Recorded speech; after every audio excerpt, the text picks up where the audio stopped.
Okay, Christina, can you hear me? Yes. Can you add me back on How so? as a co-host? Oh, of course, yes. Would you mind unmuting the TV as well? It's the computer by the TV. Yes, I will. Thank you.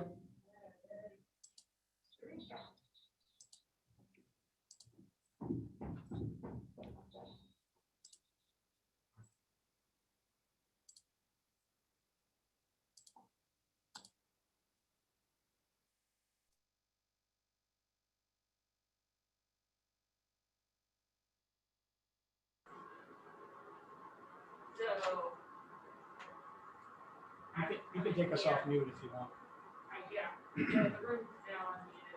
Okay.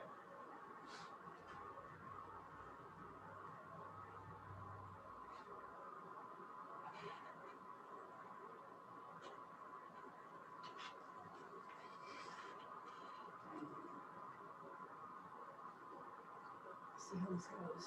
Okay, so I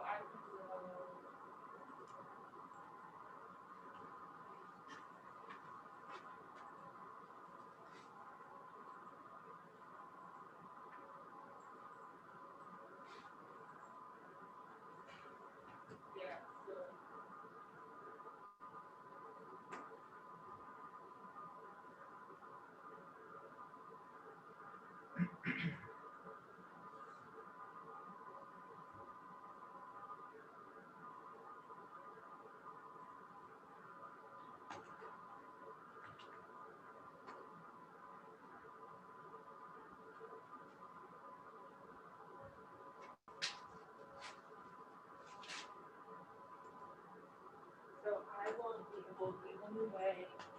It's Christina gonna be on the best all the time. Because I'll need an IT person like her to make me a co-host unless they give me a link to be a co-host. Because right now when I sign on, it doesn't. For here and in my ear. You all set? Judy, are you ready? You want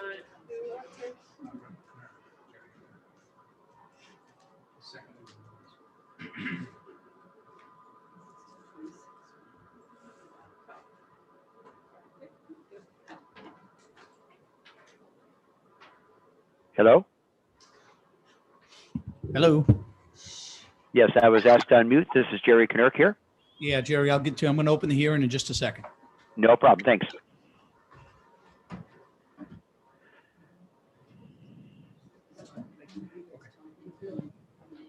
All right, it is now 1 p.m. and we're going to open the hearing on House Bill 272 relative to the labeling and sale of hemp products containing CBD. I'll ask Representative Knirk is the prime sponsor, and we'll ask him to come forward and introduce himself and speak to the bill. Okay, thank you very much. Can everybody hear me okay? We can. Welcome to the ENA. Thank you very much. So yes, this bill, I should introduce myself. I am Representative Jerry Knirk. I represent Carroll County District 3. I also serve as the chair of the New Hampshire Therapeutic Cannabis Medical Oversight Board, and I'm also a retired physician. Now, the issue is that there is a really rapidly expanding market for CBD containing products. You see them all over the place, gas stations and everywhere. But the problem is that CBD products are unregulated, and this market's a little reminiscent of snake oil salesmen of old. Now, CBD is one of the active components in cannabis. It's not so psychoactive like THC, but it does have pharmacologic effects. It's currently not regulated at the state level, and there's only minimal regulation at the federal level. The major problem for a consumer who wants to buy CBD is that there's no requirements for testing or labeling of the product. In the past, some random testing of CBD products has been done that demonstrates gross inaccuracies from the concentration of CBD from what was stated on the label, sometimes with essentially no CBD in the product at all. Contamination of the product with pesticides and heavy metals and mold can occur and will not be known to the consumer if the product is not tested. So this bill seeks to regulate CBD products for retail sale with the goal of consumer protection and safety by ensuring the accurate label of the contents of the product, and a product free of contaminants, along with appropriate warning labels, particularly with regard to pregnancy, lactation, and use in children. A certificate of analysis would be on the label or traceable from the label. And the testing and labeling requirements are modeled on the product testing that we do in the therapeutic cannabis program, also from trade organization recommendations, and we also modeled some of this after Vermont law. Now, this bill is a product of the 2019 Hemp Study Legislative Committee, on which I served with Representatives Pearl and Bixby. The 2018 Farm Bill removes hemp from the DE Schedule 1, where cannabis resides, and allows sale of hemp products, but the THC content cannot exceed 0.3% in order to be compliant. The FDA does allow sale of hemp products, including oil, as long as it is not added to food or sold with a health claim. But the FDA doesn't really regulate CBD or label. So though the FDA prohibits the addition of CBD to food on a federal level, a state can override that if desired, but there cannot be any transport across state lines of food products with CBD added. Foods containing CBD should be labeled because a consumer should have the right to know how much CBD they are consuming in a food or drink to allow them to consume what they perceive as a therapeutic dose while avoiding unintentional overdose. I introduced this bill last year as HB 1581 in the Commerce and Consumer Affairs Committee. And in the original version of the bill, I split the work between DHHS and DAMF. But it soon became abundantly clear that DAMF did not really want anything to do with it. And we couldn't work out the kinks very well. And so it was sent to interim study, and then in the fall recommended for future legislation with the revisions that I had worked on to make the bill a little cleaner. When I rewrote the bill this year, I cut out DAMF and put it entirely in DHHS, which is where it actually fits better because it has to do with a pharmacologically active compound, and CBD is added to food, so food safety, which is in DHHS, gets involved. I sent all of you a link to the bill, which you of course have, but also an amendment. And I should say, I submitted this way back in September. It was very slow getting out the final version, which didn't come out till December 27. And there still are a few grammatical errors and a few minor input from stakeholders that developed after the LSR sign-off. So for ease of understanding, the drafting attorney structured the amendment as a replacement of the two sections. So I gave in what I sent to you a roadmap how you can toggle back and forth between the bill and the amendment so that you can follow it easily, because I know it can often be a bit confusing, and I gave it to you a few days ago so you could look at it. Now, I don't want to go through every single bit of it, but just to go over that in the first part of the bill, it simply talks about the issues of, the hemp and food and so on and so forth. And then in the testing, how the testing is, the testing needs to be done and how testing laboratories are approved. And then the amendment is where we go to cover all the labeling issues, because there were a few things that changed there. And then back to the bill, and I gave you the line numbers for that, which covers the registration fees and rulemaking. If people want, I can go over those lines right now, but well, maybe I should. Beginning through page 2, line 7 is the bill. Then you go to the amendment, and that's lines 3 to 25, that's the labeling. Then go back to the bill, page 2, line 29 through page 3, line 8. Again, this is all in my testimony. That covers the registration, the fees, and the rulemaking. Then you go back to the amendment for lines 29 to 31 to authorize an inspector, and then return back to the bill for page 3, line 12. That's the effective date. Now, many of these changes are rather minor. What it amounts to is, for example, in the labeling, the oral tincture, it was all written as milligrams of CBD per milliliter, which didn't work for pills and capsules. I had to segregate that out. There was correction of a punctuation mark in point number 3 of the product labeling. And then the one real addition is the addition of a link to the certificate of analysis using a QR code or a website from the label. And the last one, it was just changing the word A to and because of a grammatical inconsistency. So most of the things on the amendment are really just corrections of grammatical errors other than the QR label.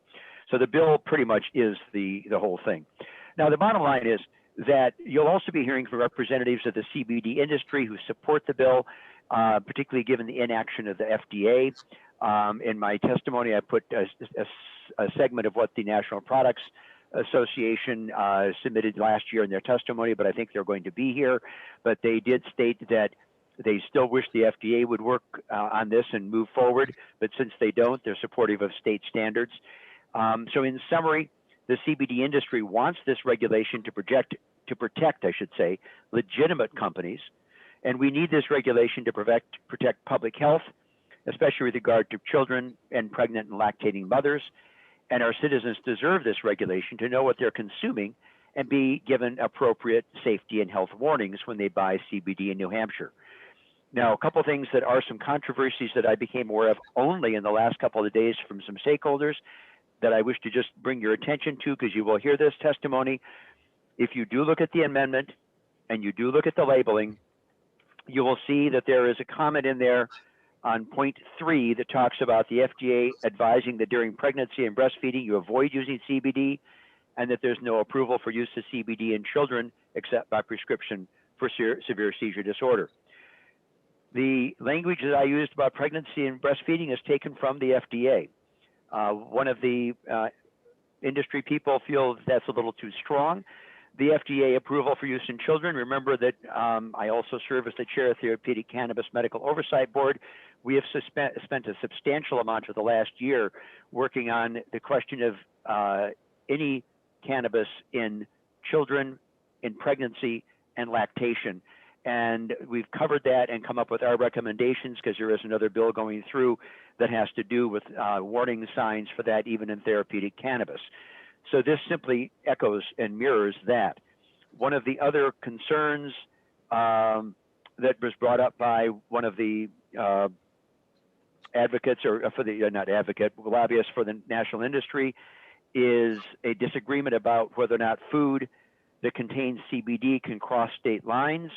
My understanding is that you still cannot cross state lines with food, which is why in the first page it says that any food product that contains CBD must be formulated within the state. You can move CBD oil across state lines, but not food, is my understanding. We do have Colleen Smith from Department of Health and Human Services, Food Safety, who will be able to clarify that for us. And the last thing is, I got an email from another stakeholder suggesting we put in language saying that the lab that does the measurements would be an ISO IEC 17025 accredited lab. Actually, in the Hemp Study Committee, we did hear from a lab that was accredited from Maine about how they do theirs. That was pretty straightforward. I should note that in the therapeutic cannabis statutory language, RSA 126X, there is nothing in there about the needing to have that particular certification. It is understood that it would be a certified lab, and I would assume that if this program goes forward, since it is in DHHS, that the approval of the lab, which has to be done by DHHS, would follow very much the same rules. They would, again, use an accredited lab because there is a problem with fly-by-night labs. They do need to be an accredited lab. So it was too late to put the language in. I'm not sure we need it. We don't have it in therapeutic cannabis, and I think we can trust DHHS that they will use an accredited lab. So that can be taken care of in rulemaking. I think I don't need to go any further except to be available to ask you, for you to ask me questions. Thank you. Thank you, Representative, for your presentation. Very thorough. All right, so I know this bill's a little bit complex for some. Does anybody have any questions? You do? All right, Representative Moeller, I'll start with you. Thank you, sir. Sir, thank you for coming in today to testify, and thank you for taking my question. The question I did have is that I see that there is a registration fee of $100 per product, and that registration fee gets assessed every year. Can you tell me where you came up with that $100 or what it will be used for? Thank you. Yes, that fee is to try to make the program self-sustaining. The model that after some of the other registration things that I know you have in environment and agriculture, because actually it was in fact, it was Representative Bixby and I were down there working together with the drafting attorney last year on this. or year before, or whatever, to try to get some language. And at that point, we said $75. We upped it to 100 and made sure it was per product, not per company. And the idea is it's that money which will be able to fund the position for the inspector and the program itself. It will take a little time to get it off the ground, but the idea is to make this self-sustaining as much as we can. Turn my mic back on. Thank you. Representative Aaron, did you have a question? Yes, sure. Thank you very much. And thank you, Representative Knurk, for coming in and presenting this. My question is, do you have an idea of what this is going to cost an average producer for testing? I mean, they've got to do this testing, and I'm just trying to get an idea of what it's going to cost, the producers of these products. And how often do they have to test them? Thank you very much for that question. Basically, it would be each lot or each batch which would be tested. And so as far as the cost, actually, I'm sorry, I do not know the answer to that question. I will say the following. These are already rather pricey products to begin with. So I don't think it's going to make a big difference if you wander in your local health food store to try to pick up a perhaps 60 milliliter bottle of CBD oil. You're going to find that it's going to cost you somewhere around $30 or even $40.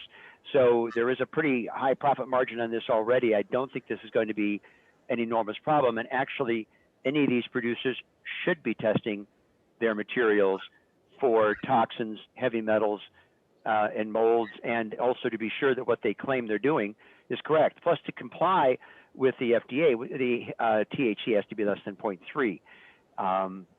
So I do not know exactly how much that will cost them to do that.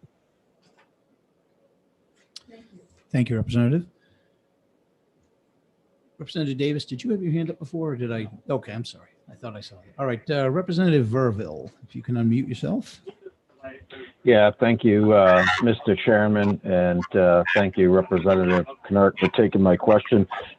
You were talking about dosage and potential overdose. So I was wondering if you could tell us what the typical adult dose would be, what the size of an overdose for an adult, the average adult would be, and if you have any data on the LD50. Okay. Actually, I meant to actually look that up for you because the one drug we have actual good dosage data on is Epidiolex. And in Epidiolex, the dosage, I should say also, what is the toxicity? There are a couple of toxicities, one of which is liver disease, and that's why the dose has to be adjusted a wee bit if somebody has liver disease. But the doses are actually in the orders of hundreds of milligrams. I actually just happened to have it. Took me a moment here to get there. The doses are actually in the order of hundreds of milligrams. It's the maintenance dose for a child, which is the usual person who takes this for seizure disorder, 10 milligrams per kilograms per day. So if you had a 50 kilogram adult, you'd be talking about 500 milligrams per day as a normal dose. Now the point is that the person taking this in a small amount is likely to take very little. You take a dropper full of a CBD oil, which is what's often recommended. It's about 10 mils, maybe 20 mils, and you might take that a few times a day. The time you would start worrying about toxicity is if you have a little bit in your morning coffee, you have some more in your muffin, you have a little more in your afternoon snack, you have some in your beer, you also take a little bit on your own from your CBD oil, you could conceivably begin to get a little higher. I think it's a relatively small risk that a person consuming it would get into the toxic range, but it's not an impossibility. And if you have liver disease, the dose has to be adjusted down, and that person would be more sensitive to it, and that could be a little bit of a problem. So that's really the concern. I actually had personally some recommendations about having CBD in food, but I was outvoted by Representatives Bixby and Pearl, and so we did vote to go ahead and put that in, and I'm perfectly comfortable with it as long as it's labeled so people have some sense what they're getting. Did that answer your question well enough? Yeah, well, a follow-up if I can. So we're talking about an over-the-counter product. So we're not really talking about pharmaceutical dosages. That's correct, right? Yes, again, I think in the normal dose that somebody would take, that should be not a problem. It would only be, as I said, if they happen to take some on their own from some CBD oil, plus all day long they kept chowing down on a little bit more in their, let's say, in their morning coffee, their muffin, their beer, because it gets added to just about anything you darn well could think of. It gets CBD added to it. So there could conceivably be a problem, particularly if it were a thinner, smaller person, if it were a person with liver disease, but it's not likely. That's why that's not an enormous concern in terms of the toxicity. But the issue is that's the liver toxicity or some of the other big toxicities. It can have some other toxicities, though. Some of its therapeutic effects, things like potentially some help in anxiety, insomnia. But we also know that some of these drugs in larger doses can cause anxiety. And so we have some difficulty going back and forth between actually, bottom line is, we don't have enough data about some of this to really know exactly what kind of long-term issues there may be with underlying medical problems, such as psychiatric illness. We know that whole plant cannabis has very distinct issues in somebody with underlying psychiatric problems or in the developing brain, which, by the way, is the reason for the warning about children and also the reason for the warning about pregnancy and lactation, because we do not have enough data in those populations. Thank you, Representative. Just one last question, if I could, Mr. Chairman. Sure, follow up. Yeah, thank you. So just going down another line, Representative Knurk, you had indicated that these are high margin products. And I was wondering if you could tell us what the average margin on these products is and where you acquired that data. I'm sorry, I probably shouldn't have used the word margin, but it's quite profitable. And I remember that Representative Bixby presented some information to us in our hemp study committee regarding the profitability on growing an acre of hemp for fiber versus for oil. And the oil generates quite a bit of income. So it's possible, actually, Representative Bixby on your committee may be able to even answer that question better, because I've forgotten that detail. Thank you. But you're right, I should not have used the word margin. My error. Thank you, Representative. Thank you, Representative. All right, so I lost my screen there for a second. Okay, Representative Murray has her hand raised. Do you have a question for Representative Knurk? I do, Mr. Chair. Thank you for taking my question. Thank you for taking my question, Representative Knurk. So I did have a question with regard to items that were topical in nature. Do you have similar concerns with those, or is this just ingestible products? It's primarily the ingestibles, and the reason for that is the absorption of the topicals is relatively poor. And I also need to clarify, when you say ingestible, that actually is a little bit, there's a mixed issue.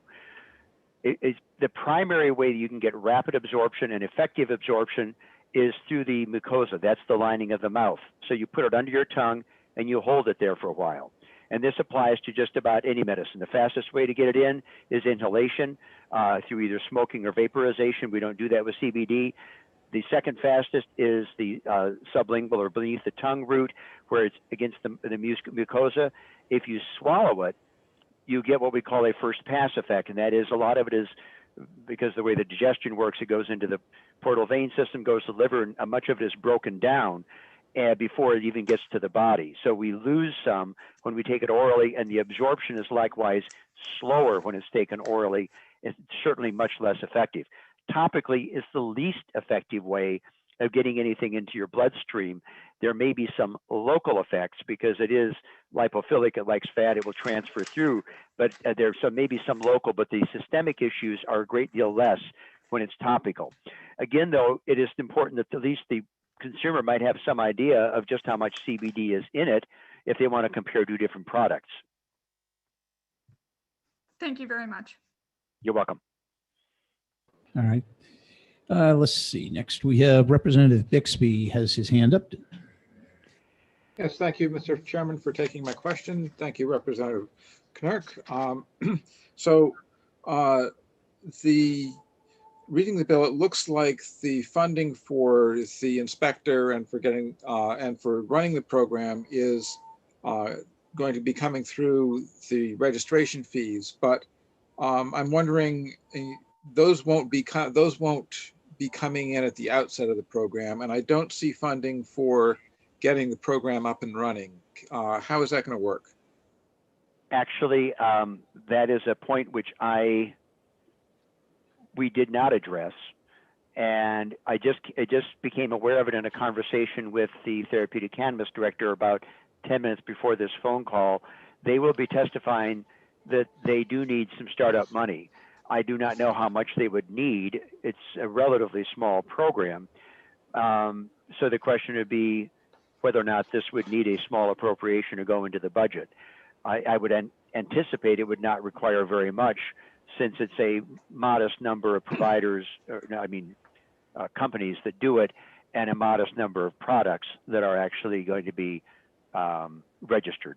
But you're right, there will be a lag time. It should be eventually self-funding, but there will be some startup costs. And I did not see a fiscal note, which I was actually a little surprised about. I thought we would get that from them. And may I have a follow-up, Mr. Chair? Sure. Go ahead. So this is actually sort of a follow-up on Representative Murray's question. Even though the potential dosage through a topical CBD would you get a lot less transferred? Wouldn't we still want to protect consumers by ascertaining that what the producer said was in it was still in it? Yes, that's why that would still be labeled. All products would be labeled.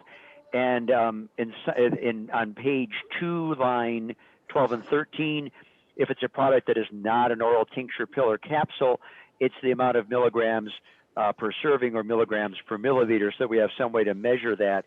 But it is important to realize, as I say, this has to do with the systemic toxicity, will be less with the topicals, but this bill would say every product has to be labeled. Okay. And one more follow-up. Yeah. Fine with me. So you work with the Medical Marijuana Commission also, and I believe that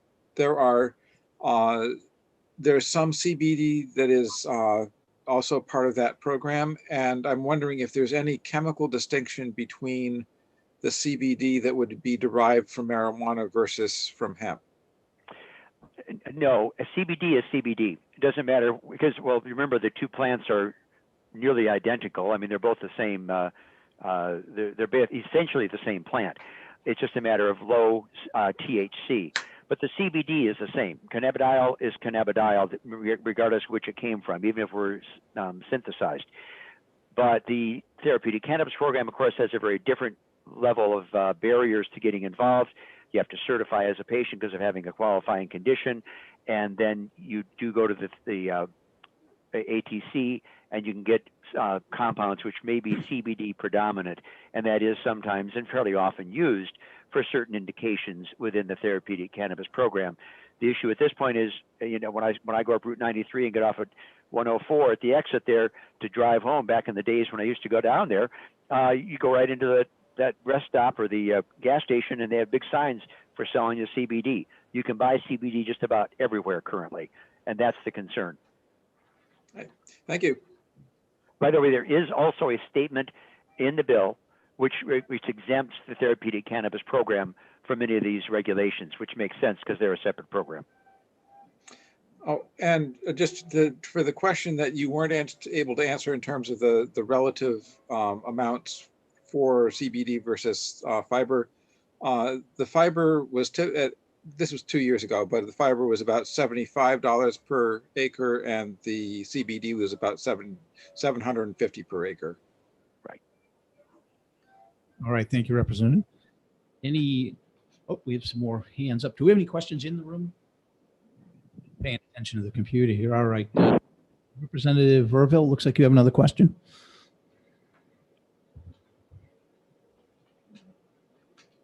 Representative Verville, you're muted still.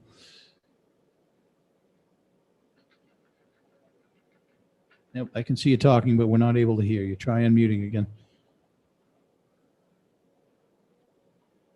Ah, there we go. Sorry. Yeah. Had the double mute going. Thank you, Mr. Chairman. Thank you, Representative Knurk. And thank you, Representative Bixby. I understand that, you know, we got a selling price per acre, but I'm not sure that translates into realized profits. But my real question is, do we have data on the last 12, 24, 36 months of how many people have been, you know, either admitted or treated for overdose or negative effects from consuming too much CBD in New Hampshire? Actually, no, I do not. Sorry. Okay, I do not have any. Sorry. No, I'm sorry. My apologies. Go ahead, Representative, please.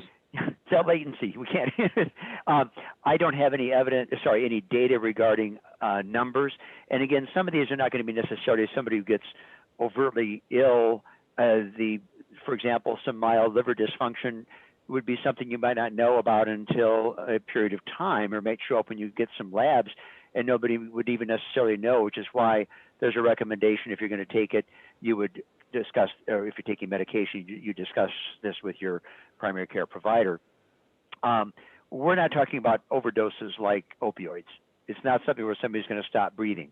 There are no cannabinoid receptors in the brainstem, so it does not affect breathing. So that's not really a concern. But there are other medical effects if you have too much of a medication, including, for example, it has an interaction with statins. If you take atorvastatin or pravastatin for a high cholesterol, the CBD is metabolized with the same set of enzymes as is your statin. And if you start taking CBD, your statin dose effectively will go up, even though you haven't changed the dose. The blood level will go up, and that has significant side effects. So the point is, it is pharmacologically active, but it's not something where we're talking about overdoses like opioids, where people are going to drop dead. That's not the issue. Thank you, Representative. You're welcome. All right, we have Representative Murray has her hand raised again. Representative Murray, do you have another question? Yes, I do. Thank you, Mr. Chair. Thank you, Rep. Knurk, for taking my question. With regard to page 2, lines 1 through 4, my question was with obtaining that certificate of testing for the pesticides, metals, solvents, etc. If a purchaser does not have access to a phone or an internet, is there a document on file at a point of sale within a retail establishment that they can get that? Is that the intent? Actually, that is not part of this bill.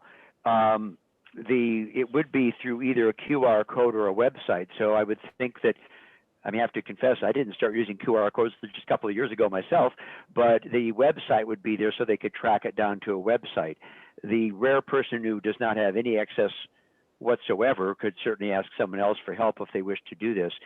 But I think it'd be a little bit more burdensome on all of the retail outlets if we ask them to have all of this on file.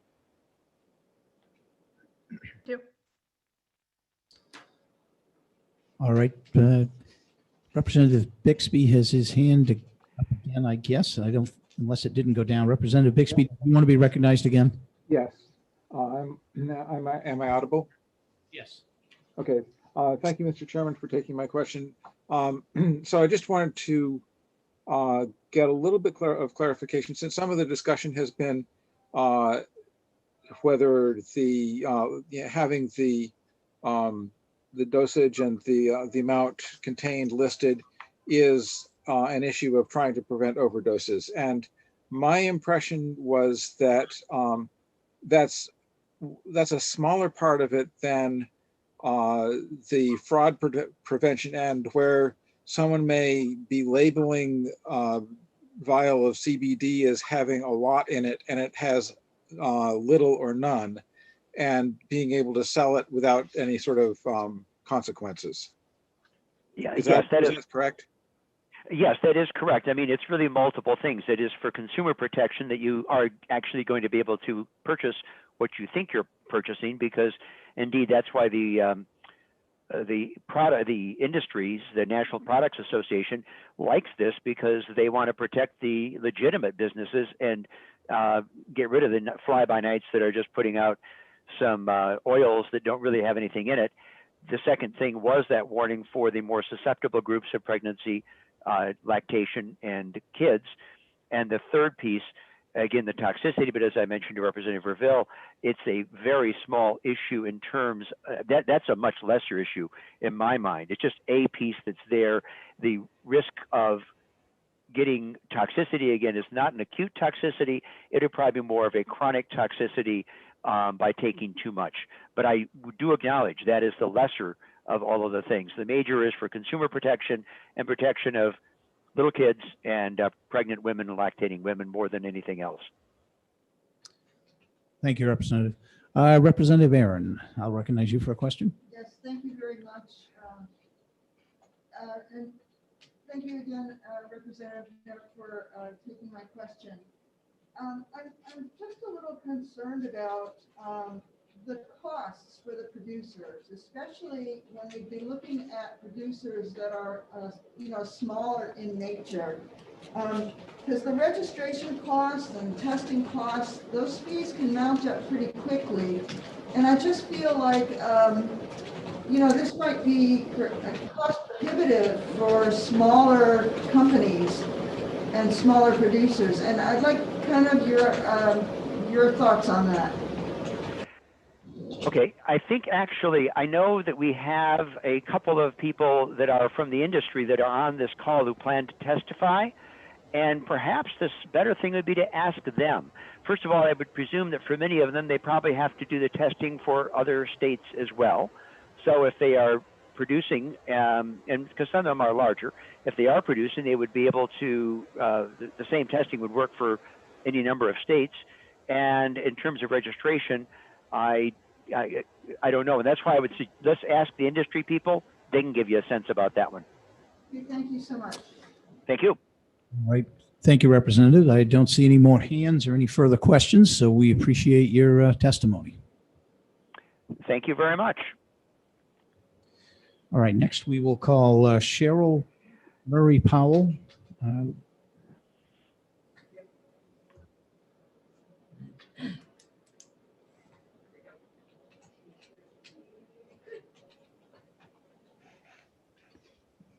Hello, good afternoon. My name is Cheryl Murray Powell, Esquire. I'm a cannabis, agricultural, and dietary supplement attorney. I've been in the industry for about 5 years now.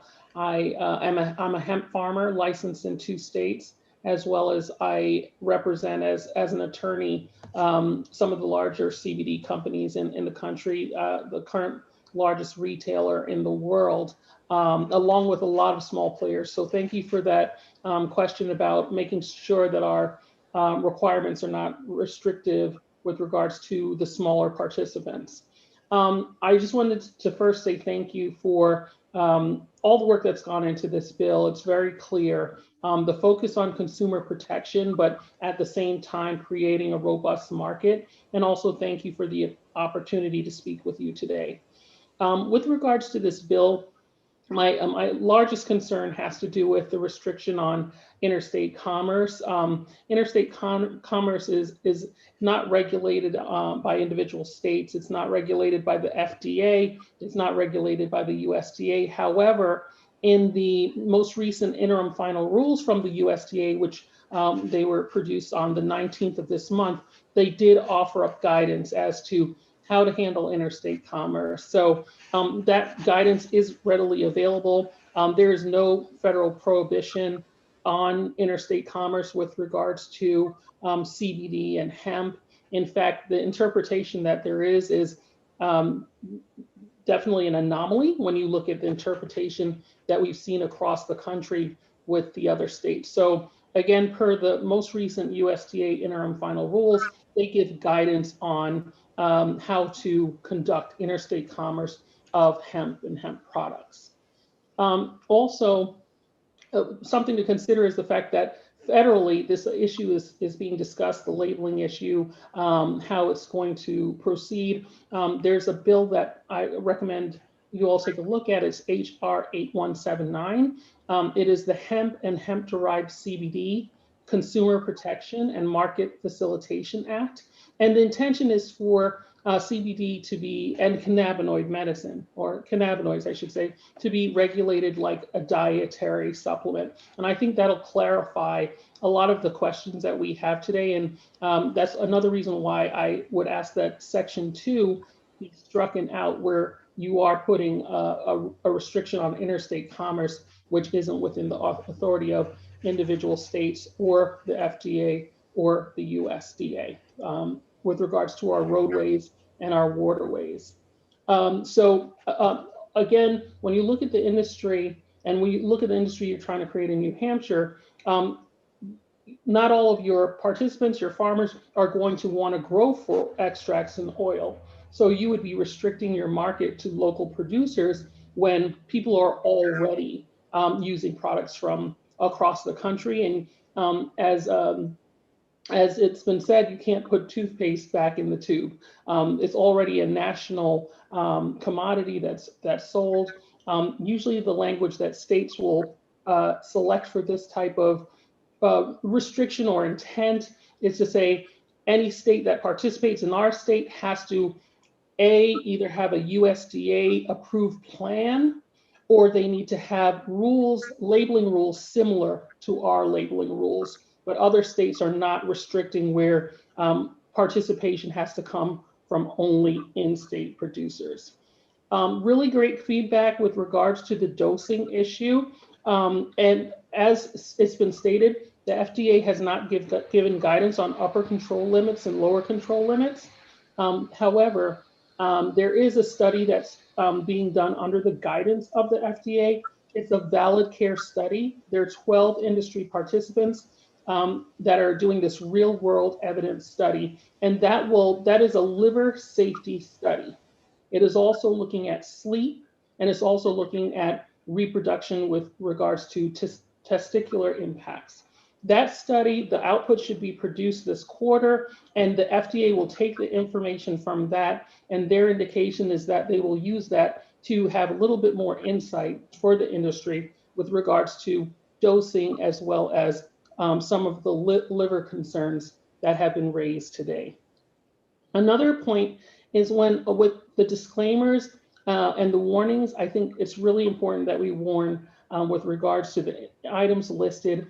I would just caution against using specific language and requiring specific language, because again, multi-state operators are getting different language from different states, and it's an undue burden for them to have to do separate labels for all 50 states in the union. So I would say if the intent is to say, have a warning about the use by pregnant and lactating women, use that type of language instead of the specific language that may not mirror what's happening in other states and would restrict commerce. Great question that was raised with regards to the topicals, and with regards to the, there's item number or provision number 8 where it talks about manufacture date.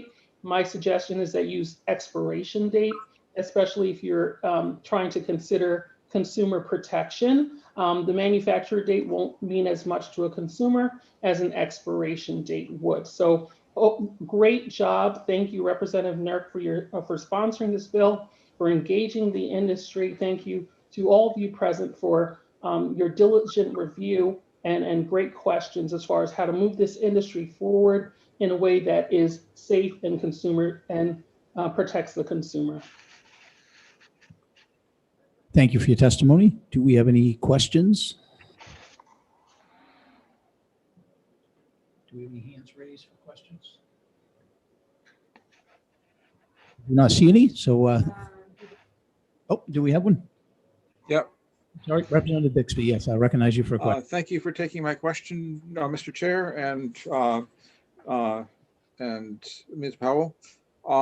So in regards to the interstate commerce with food products, the author of the bill has put in as the final sentence, if federal law allows interstate commerce of food products containing CBD, then this paragraph shall be void.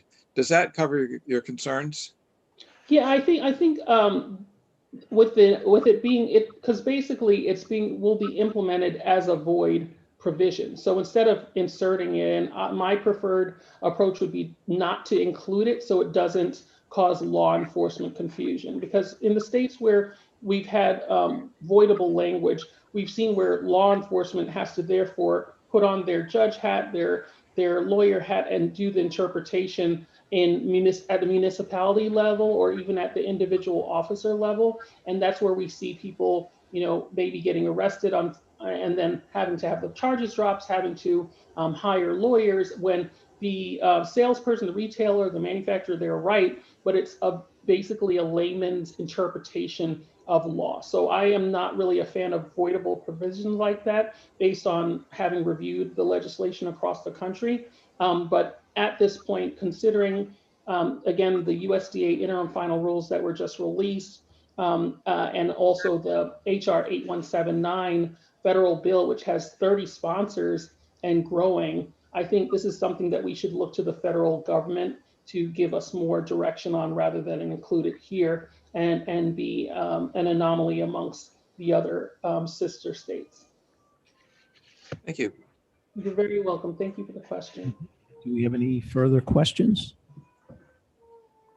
All right, seeing none, thank you for your testimony. We appreciate. Thank you so much. Take care. Okay, next we'll have Colleen Smith from HHS. Thank you, Mr. Chair, and thank you, members of the committee, for allowing me to provide information today. For the record, my name is Colleen Smith. I'm the administrator of the Food Protection section within the Department of Health and Human Services. While the department is not currently taking a position on the bill at the time, we'd like to highlight some areas for your consideration and also ask for the opportunity to provide some additional details with a fiscal note. As was previously stated, currently the U.S. Food and Drug Administration does not allow CBD in food products, and whereby New Hampshire has adopted the federal food code within its food safety regulations. CBD derived from hemp or any other source is not currently allowed to be added to food. So certainly the sale of products containing CBD derived from hemp poses a regulatory challenge for New Hampshire. While the food code states that any food additive has to be approved, and because safety of CBD in food has not been adequately studied, or it currently is not allowed by FDA in food. Section 2, lines 11 through 14 address this issue by stating that the non-pharmaceutical or non-medical production, marketing, sale, or distribution of food additives, or food products that contain hemp or CBD shall not be prohibited within New Hampshire solely based on the inclusion of hemp or CBD. And then Section 3 further requires that the addition of CBD to any food product shall take place in New Hampshire. This bill requires the department to regulate all CBD infused products in the state, and would require the department to inspect and enforce not only in the food retail environments, but also in establishments that traditionally food inspectors don't routinely visit, such as pet stores, vape shops, CBD stores, hair salons and spas, and wellness centers and doctors' offices.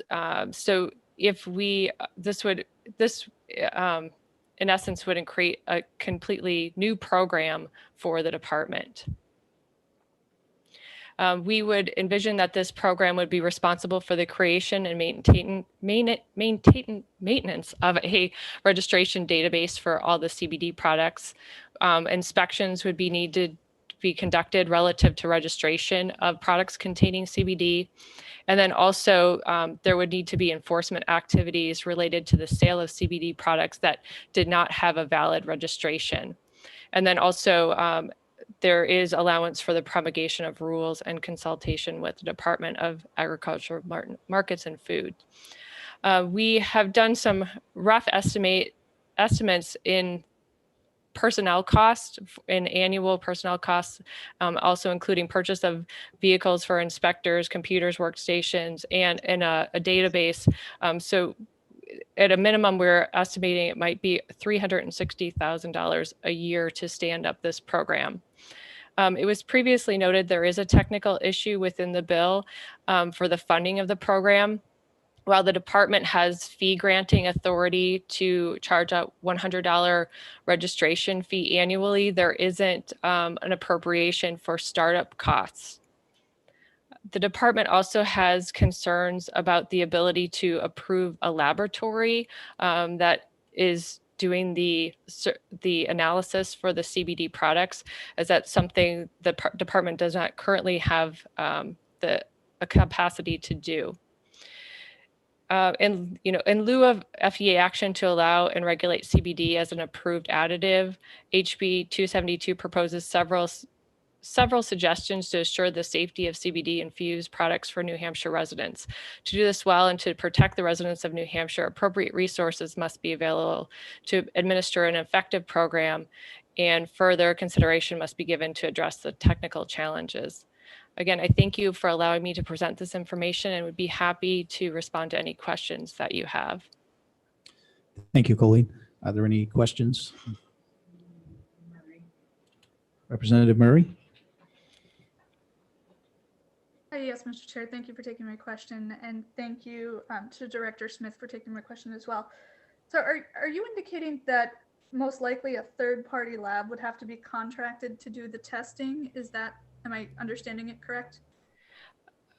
The way the bill is written, it does say that a third-party laboratory would do the testing, but that the department would have to certify or approve that laboratory. And follow up, if I may. Sure, go ahead. And are you saying that you currently don't have a mechanism for doing that? Is that what can I hear a little bit more about that? So the department currently doesn't have an approval process for approving this type of laboratory. Okay, thank you.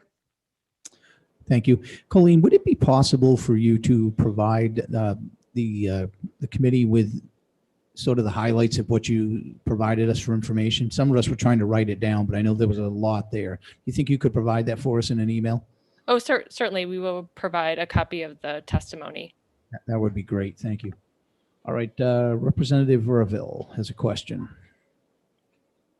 Thank you, Mr. Chairman, and thank you, Commissioner, for taking the question. So, excuse me. So, do we have any feel for how many products are currently sold in New Hampshire that would be registered at $100 a product? We do not. We don't have a mechanism currently for tracking that information. Just for example, I went on a internet site for a CBD store, and they had over 60 products in just that store alone. And that's just one size. It doesn't account for if they're offering the same type of product in multiple sizes. Follow up, if I may. Yes, go ahead.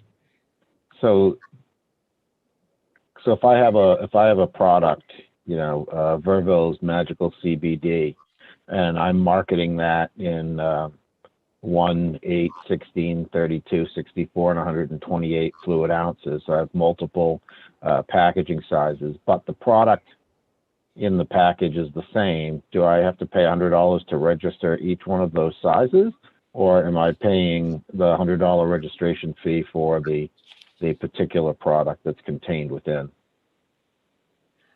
I would say that we would need more further clarification on that, but I believe it was mentioned in previous testimony that would be analysis per batch. So if those products were made for multiple batches, they might have to provide that analysis at least with each individual batch per product.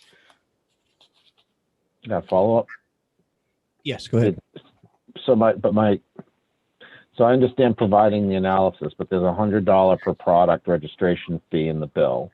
And so, to stand up a $300,000 a year program, you need at least 3,000 products just to break even at that level. So do we believe that there are currently 3,000 or more unique products for sale in New Hampshire that would register at $100 per product?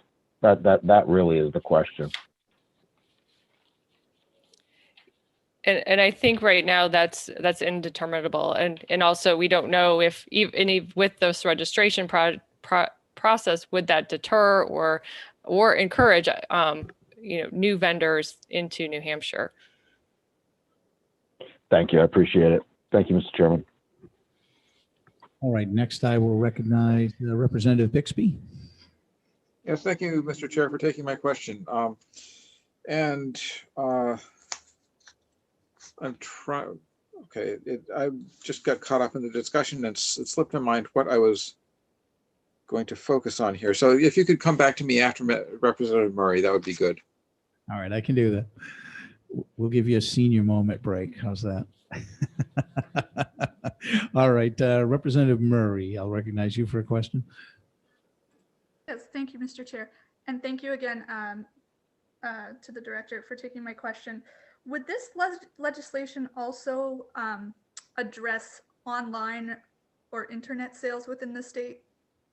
That's a great question. That was a question that we had discussed internally when at the department level regarding the bill, because it is currently silent on internet sales, and also recognizing that would present some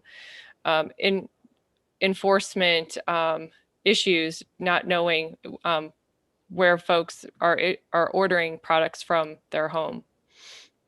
Okay, thank you. All right, thank you. Representative Bixby. Yes, I found my question. In terms of doing the accreditation for the labs that might be providing the analyses, it was mentioned earlier that there is an ISO accreditation process that a number of labs have been certified by the ISO, and that I was wondering if using reference to that would be an appropriate way to take care of certifying labs who might be accredited by the state, and also whether it would make more sense to have that in rulemaking or whether to have that in the statute. Thank you for that question. I think that would be maybe a path forward into addressing that issue, but certainly we would probably want to involve some of our public health lab staff, and also consult with the therapeutic cannabis program on their laboratory accreditation procedures on how maybe we could add additional language to address that. So you would prefer to have that in the so you'd prefer to have that in the statute rather than in rulemaking, unless it was addressed in the statute that gave the department authority within rulemaking to establish those laboratory standards. Okay, thank you. Thank you. Any further questions? All right. Seeing none, thank you, Colleen, for coming in and testifying, and I look forward to getting this an email from you with those facts you gave in the beginning. Very helpful. Yes, we'll provide that. Thank you. Okay, next I will recognize Kyle Turk from the Natural Products Association. Thank you. Can you guys hear me okay? We can. Okay, great. So thanks again for having me. Just a little bit about the Natural Products Association. We're the largest and oldest trade association representing the entire natural products industry. We represent the entire supply chain from retailers, manufacturers, and we have a strong presence in the state of New Hampshire. A little bit of background on CBD and our position. The FDA provided interested persons with the opportunity to submit comments about the WHO's recommendations to impose international manufacturing and distribution restrictions. These comments were considered in preparing the United States' position on these proposals for a meeting at the UN. regarding CBD preparations, the WHO and its expert committee prepared a health hazard evaluation, and CBD, while found in cannabis and cannabis resin, is not found to have the same psychoactive properties and results in no potential use for abuse and potential to produce dependency. Now, what we've seen at the federal level, and this is one of the reasons why we support the bill, is that across the country, states are recognizing the gap that's been left by the FDA and are developing their own regulatory standards. Currently, right now, there are about 21 states throughout the country that have introduced or passed similar legislation to what's being considered today. And while MPA's opinion is that we'd like to see the FDA establish one uniform national standard, we understand that legislators like yourselves need to take responsibility of this public health issue and establish a regulatory framework for manufacturers. And that would include establishing a safe daily level of consumption, inspecting facilities, testing products for impurities such as lead and pesticides, as well as THC. Over the last several years, over 3,000 products have come to the market without a consistent approach by the FDA. And about a year and a half ago, we commissioned a poll that found a large number of Americans currently believe that the FDA is overdue in establishing safety standards. And unfortunately, 41% of those surveyed assume that the FDA has already taken that responsibility and established safety standards. And as I've mentioned before, because the FDA has not determined that CBD is generally recognized as safe, we support elements to the bill that would call for testing products for heavy metals, pesticides, and THC. Currently, the USDA has about 37 testing laboratories throughout the country. And unfortunately, the volume of hemp produced and the lack of facilities has led to an industry-wide concern. This is part of the reason why we've advocated at the federal level for providing an independent verification program for product analysis. We would work with the University of Mississippi to randomly select 1,000 products that purport to contain CBD, and these products would be tested using known standards for their content impurities. When it comes to product labeling, despite the fact that the market for CBD has grown significantly, the FDA and FTC have done little enforcement actions on these products. Unfortunately, a lot of their enforcement actions have been what we would consider low-hanging fruit, which comes from unsupported health claims. And this is another reason as to why we support the labeling elements to this bill. If you were to look at what's being done internationally in the United Kingdom, they've established a series of requirements, including a recommended daily dose, ensuring that amounts consumed do not exceed 70 milligrams for a healthy adult. And they also have included product labeling requirements for minors as well as pregnant women. And that's kind of where MPA's position is on this. We strongly urge you guys to support this piece of legislation and move it forward, because as the leading trade association for natural products and dietary supplements, what we've seen is a marketplace that has allowed for unscrupulous actors to enter the marketplace and put consumers at harm. All right. Thank you, Mr. Turk. Any questions from any of the members of the committee?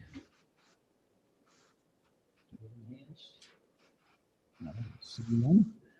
Thank you. Appreciate you coming in and addressing the committee. Thank you. Do we have anyone else from the public that would like to testify on this bill? If you do, please raise your hand.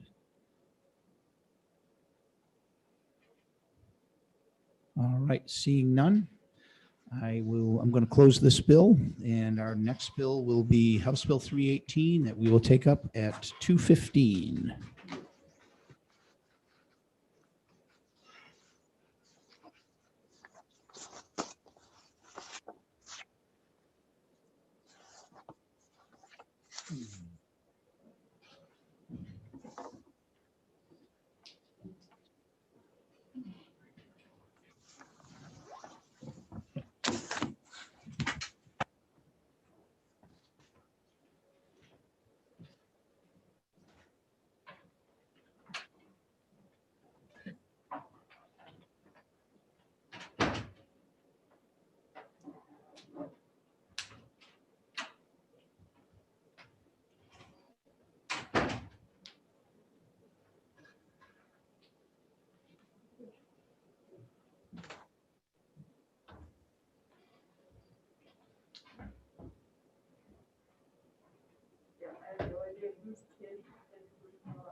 Okay, it is 2:15. I'm going to open up House Bill 318, an act proclaiming the daring jumping spider to be the state spider of New Hampshire.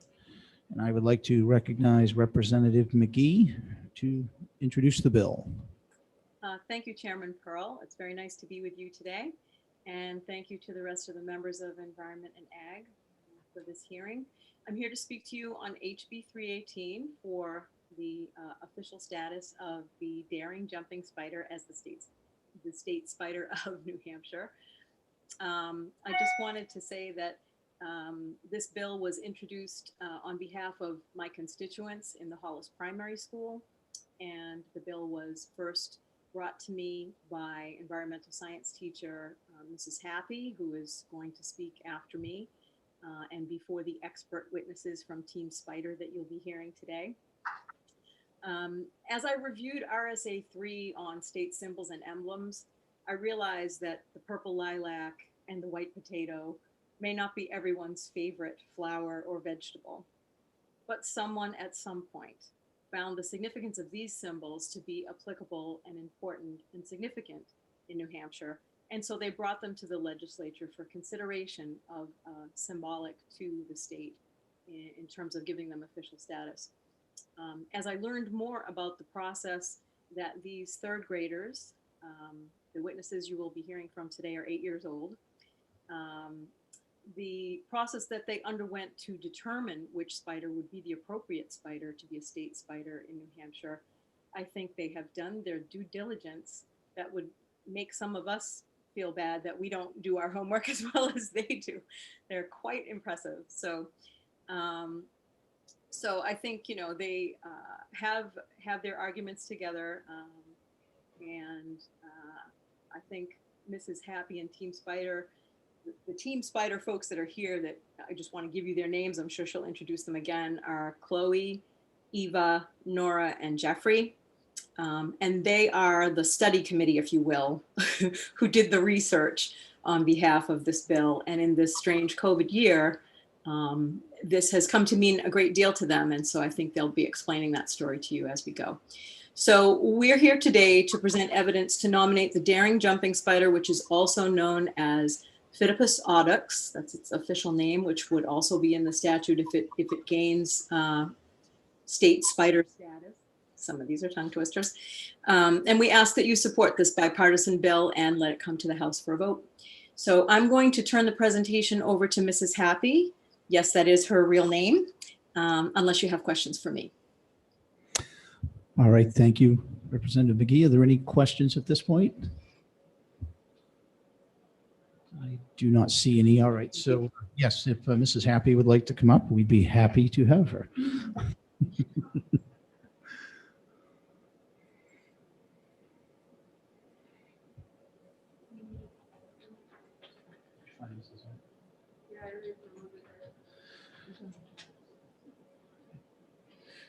Mrs. Happy, are you able to unmute and talk to us? Sorry about that. All right. Your volume. Yeah. We're just using a different Zoom platform that I'm used to teaching my students with, but I'll start over. That's fine. All right. So my name is Tara Happy, and thank you, Chairman Pearl and members of the Environment and Agriculture Committee for hearing us today. I'm the environmental science teacher here at Hollis Primary School, and I teach year-round outdoor education to kindergarten through third graders here in Hollis. And this year, as a result of an online New Hampshire Fish and Game workshop that I attended, I created a week-long spider unit for third graders. I had found that after I had began to learn more about spiders and all the amazing things they can do, that I was sincerely less afraid of them. I'm not a fan of spiders. But as I went through this program, I began to appreciate them. And so knowing that spiders are a common fear of children, I hope that with some positive education on the topic, I could do the same for my students and eliminate a learned fear that so many of us have. And so this started off just as an honest effort to make children more comfortable with spiders. But what I didn't expect to happen was a school-wide movement to elect the New Hampshire state spider. After learning how important spiders are to our world, the students were a little shocked to learn that such an important species wasn't recognized with a state symbol. And the kids instantly declared that it wasn't fair and spiders deserve to be loved just as anyone else. So the kids told me that small and scary things are still special to our world. And it was like watching a crowd unravel as they began to cheer on the underdog of a losing football game. And I really had to admire their determination to help out this spider in general. So off we went with the idea. We researched some spiders. We checked with Fish and Game and a local nature center to make sure that we had all of the most important species represented in our election. And then our election began. We had the web spinning spiders versus the hunting spiders. And there were spider speeches from our 4 candidates, some very heated spider debates that took place in our formal forest classroom. But in the end, a hunting spider, the daring jumping spider, won. Some students were happy and some were sad, but we all agreed to back up our winning spider candidate. We felt that this spider represented the spirit of New Hampshire. Be brave and take jumps, but hey, leave a web as you fly through the air just in case. Be tough and survive these long, hard winters so you can eventually enjoy the warmer weather, and be adventurous, hunt and explore, and don't just sit in one place and wait for food to come to you. Go get it. So all I know is that I started off with the class yelling, ew, and by the end of the week, I had lined them up in our garden and they were literally waiting in line to hold a little black spider with their bare hands. So it's really all about how something is presented. And today our students are going to explain how and why they love this little daring jump spider. Thank you so much for your time with this. I know that you guys are busy and we really appreciate you taking the time out to listen to our students. So if there's any questions for me, I can turn it over to Team Spider. Sure. Are all of the kids together on one Zoom, or will they be coming up individually? They all have their own computers. We're spread out in this whole area, so they should all be in their own on their own screens. Okay. Do you have any particular order you'd like me to call them, or just go through? Actually, Chloe is going to start us off. I'll tell you what, if you'd like, why don't you have them, you just announce them and have them come up in the order that you'd like. How's that? Okay, okay, so you want to come over to my screen, Chloe? Okay, come on over, kiddo. Thank you.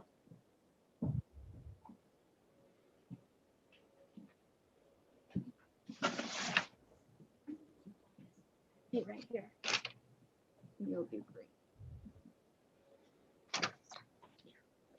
Miss Happy screens. Oh, there we go.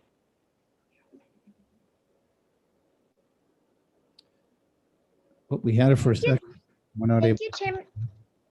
Thank you, Chairman Pearl, and the rest of the Environmental and Agricultural Committee.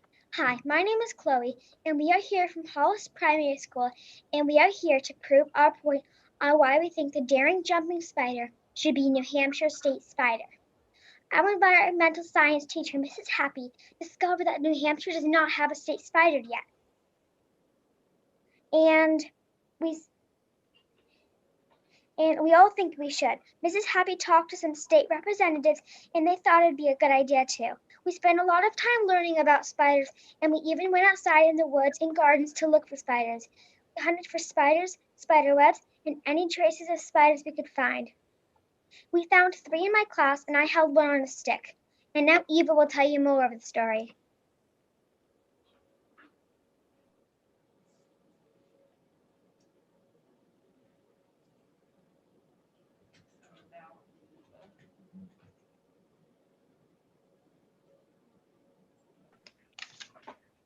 Thank you, Chairman.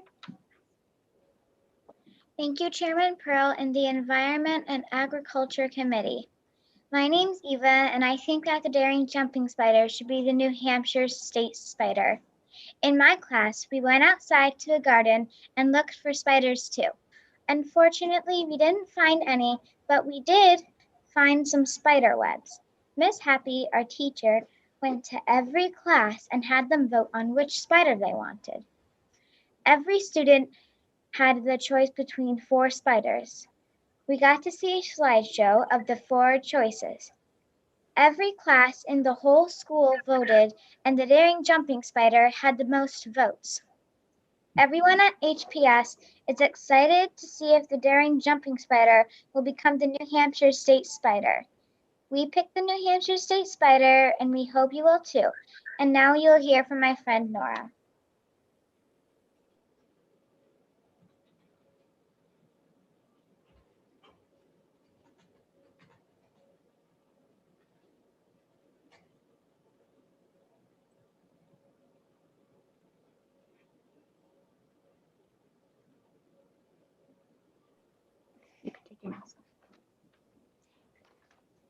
Thank you, Chairman Pearl and the rest of the committee. My name is Nora Lane. I am 8 years old and in 3rd grade at Hollis Primary School. One of my favorite classes is environmental science with Mrs. Happy. We've spent a lot of time this school year learning about spiders, even finding some in our school gardens. My friends got to hold them. Mrs. Happy taught us about how spiders are such an important part of the wildlife in New Hampshire. New Hampshire, like most other states, lists many insects among their state symbols. These include honeybees, butterflies, dragonflies, and ladybugs. However, South Carolina is the only state to recognize a spider as a state symbol. It's the Carolina wolf spider, in addition to a state insect. Interestingly, this was the result of the efforts of a 3rd grader. Now, New Hampshire 3rd graders like me want to continue to build awareness of how valuable spiders are and select one type that is a good fit for our state. A lot of people I know don't like spiders. Some people think they're scary, ugly, and annoying. This year, I learned that spiders are really helpful to our environment. This is because they eat mosquitoes, flies, stink bugs, and other insects we might encounter when we spend time outside. They help keep this population balanced, which is good for our gardens and the inside of our homes. If we didn't have spiders, it would disrupt the food chain, and the number of household pests could skyrocket. We wouldn't want that, would we? If New Hampshire has 9 state spiders, an official beverage, the state dog, a state insect, and 9 state songs, then spiders should not be left out. Even though spiders might be small and look different from other creatures, they are really mighty, and each one has its own special talents and characteristics. For New Hampshire, a great choice is the jumping spider. They are generally friendly, enjoy spending time in the garden, and they have a superpower. They can jump 20 to 50 times their own body size. Of all the spiders in New Hampshire, the jumping spider leaps and bounds above the rest. Jeffrey can tell you more about the daring jumping spider.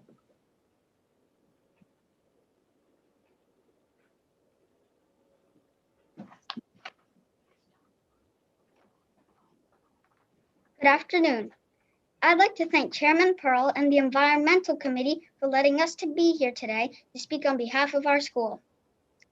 I think we should have the daring jumping spider as our state spider because of the following reasons. 1, he's cute and colorful like New Hampshire's trees in autumn. 2, daring jumping spiders create parachutes when they are young so they can fly away to a new home. They like to be free, just like the citizens of New Hampshire believe in freedom. 3, daring jumping spiders are very resilient to the cold. They survive New Hampshire's winter just like we survive our cold climates.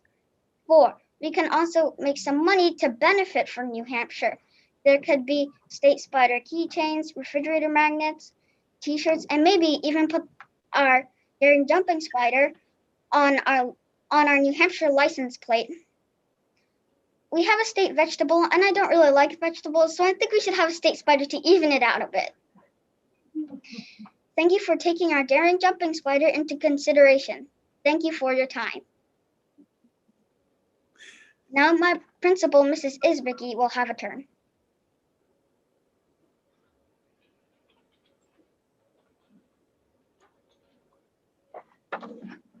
Hi, good afternoon. My name is Mrs. Isbicki. I'm the principal here at Hollis Primary School.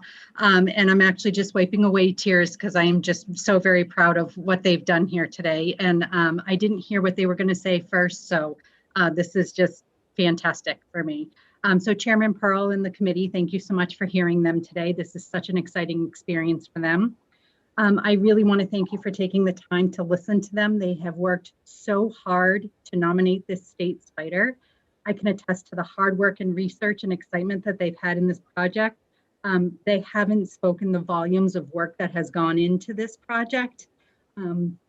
We are very unique here in Hollis. We are so lucky to have Mrs. Happy as environmental science. It's a special in our school. We are a small community and we are rural and we love our environment around us. And the kids are so lucky to experience that every day.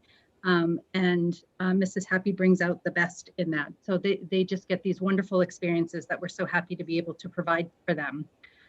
They have researched these spiders. They have presented their findings. Our pre-K to 3rd grade students voted on this and everybody had a voice in it. when we actually got to the final daring jumping spider. And when I announced it over the speaker, I could hear the cheers in the building that they were excited that daring jumping spider won. As you all know, our school year just hasn't been the same. Although we are in person learning, our third graders have had to look for other options for excitement activities such as this. We have focused on kindness and compassion through our Choose Love lessons and how we support and love everyone regardless. Our students are supporting a small and somewhat scary creature, and it's a really big deal because it shows just that.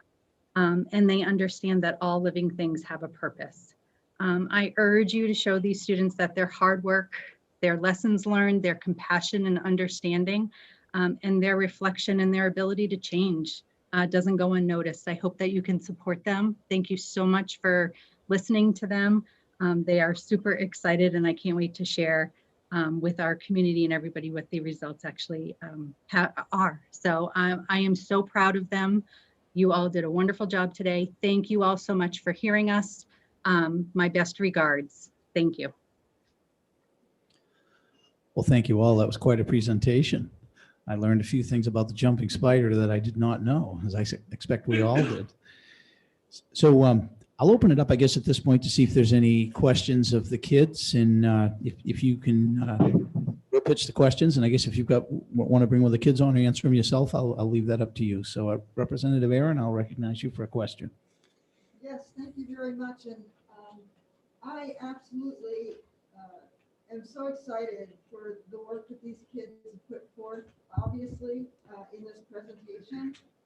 I'm interested to know from each of the children that spoke, what is their favorite fact about this particular spider? Just one fact from each of them.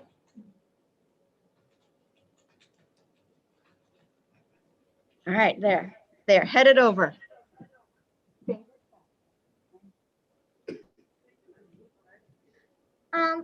So my favorite fact about the daring jumping spider is that the jumping spider doesn't actually spin webs. It jumps to hunt for its food. My favorite fact about the daring jumping spider is that in the winter, it doesn't just curl up and die. It stays strong and it survives the winter. My favorite fact about the daring jumping spider is that he can jump very, very, very long for his size. My favorite fact about the daring jumping spider is that it can make a parachute out of its web and then fly away. Those are all awesome. Thank you so much. That was wonderful. All right, I will recognize Rep. Perez for a question. Actually, it's not a question, but I want to say thank you to Mrs. Happy and all the students from the third grade in Hollis. I really appreciate everything that I learned about the spider. I was scared about spiders before, but when I started learning about this spider, yeah, I like the spider. So I would like to say thank you to the teachers and for the schools who let the students work in this project. It was really, really amazing, all the work that they did, and then teach us about the spider.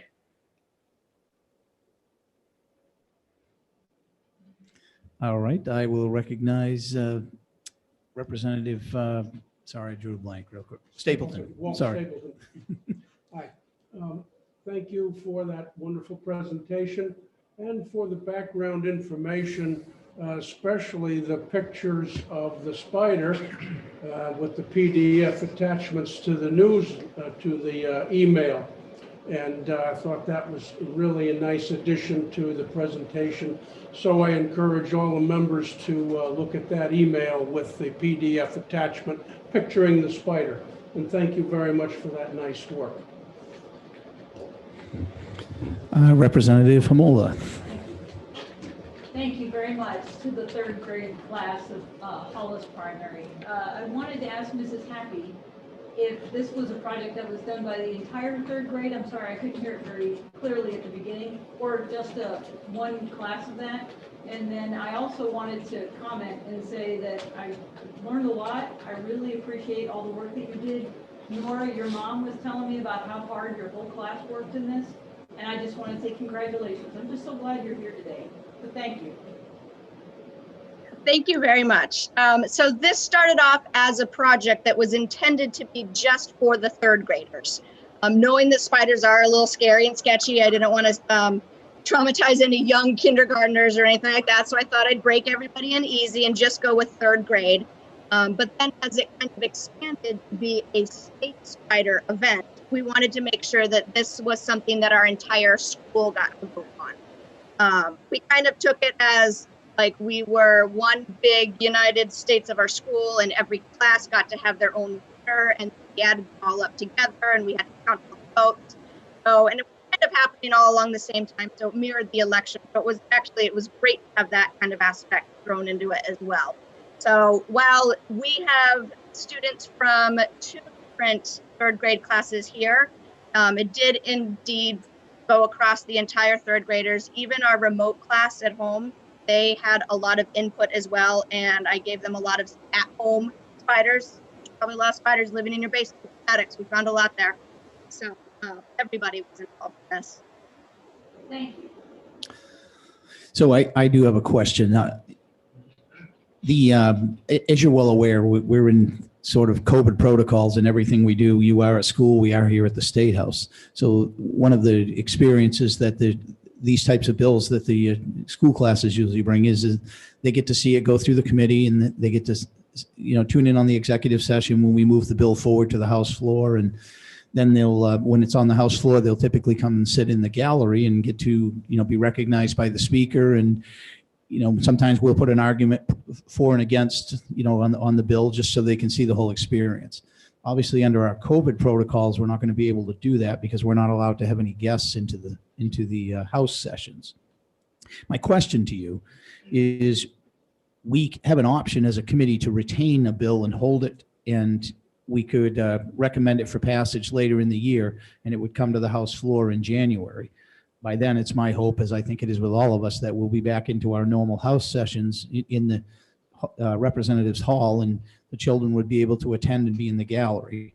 Now, I recognize that may cause a problem because they may be in another year of school. And so I guess that's my question to you is, if we were to do that, and the children, I guess then would be 4th graders, would they still be involved and still be able to come and enjoy the full process, of being in Reps Hall and seeing the bill come to the floor?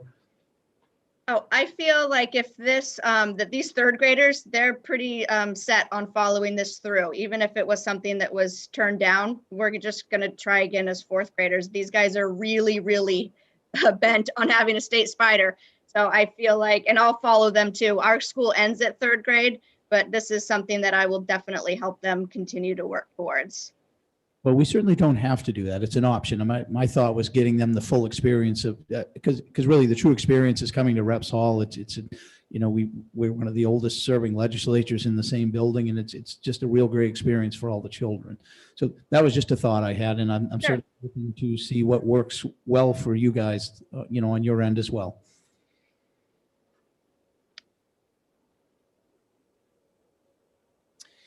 Do we have any further questions? Oh, we do. We still have a couple hands up, but Representative Verville has a question.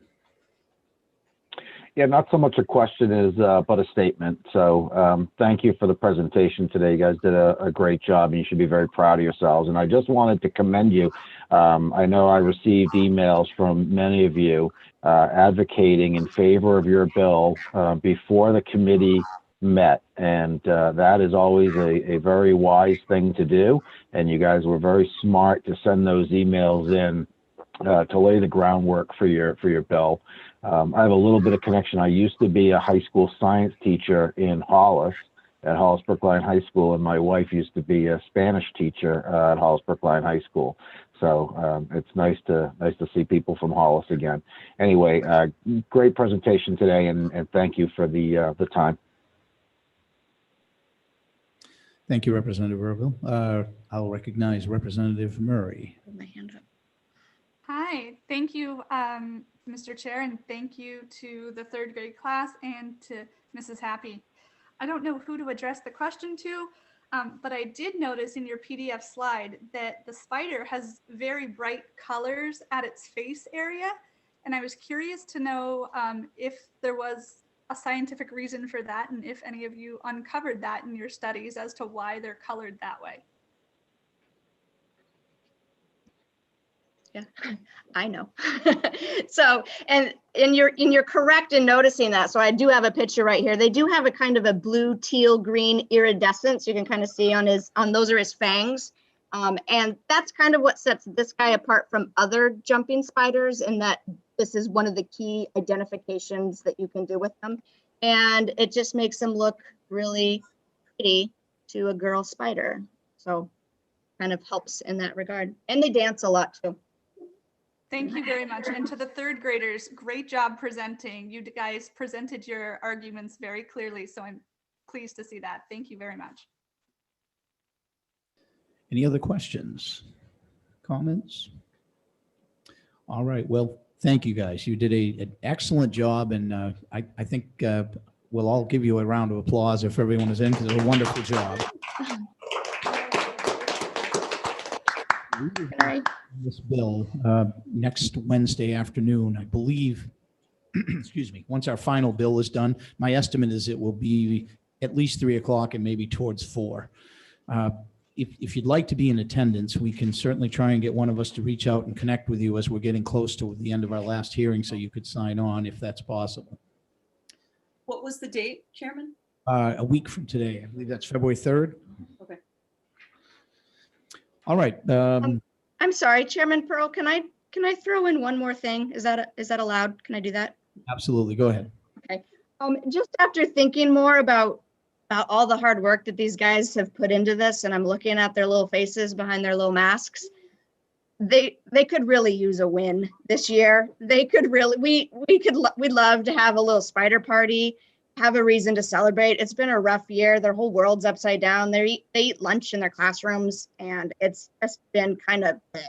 So as far as waiting, I don't want to say that I'm ungrateful for that opportunity, because I would be, and I'm patient, and I try to teach kids about being patient, but we could really use a win. The kids need this. So if that's any kind of something to take into consideration, I just wanted to throw that out there real quick. Certainly. Thank you. Thank you very much. All right. Seeing no other hands are raised, I will close the hearing on House Bill 318, and we will take up our next bill in 3 minutes, which will be House Bill 95, and we'll take that up at 2:45.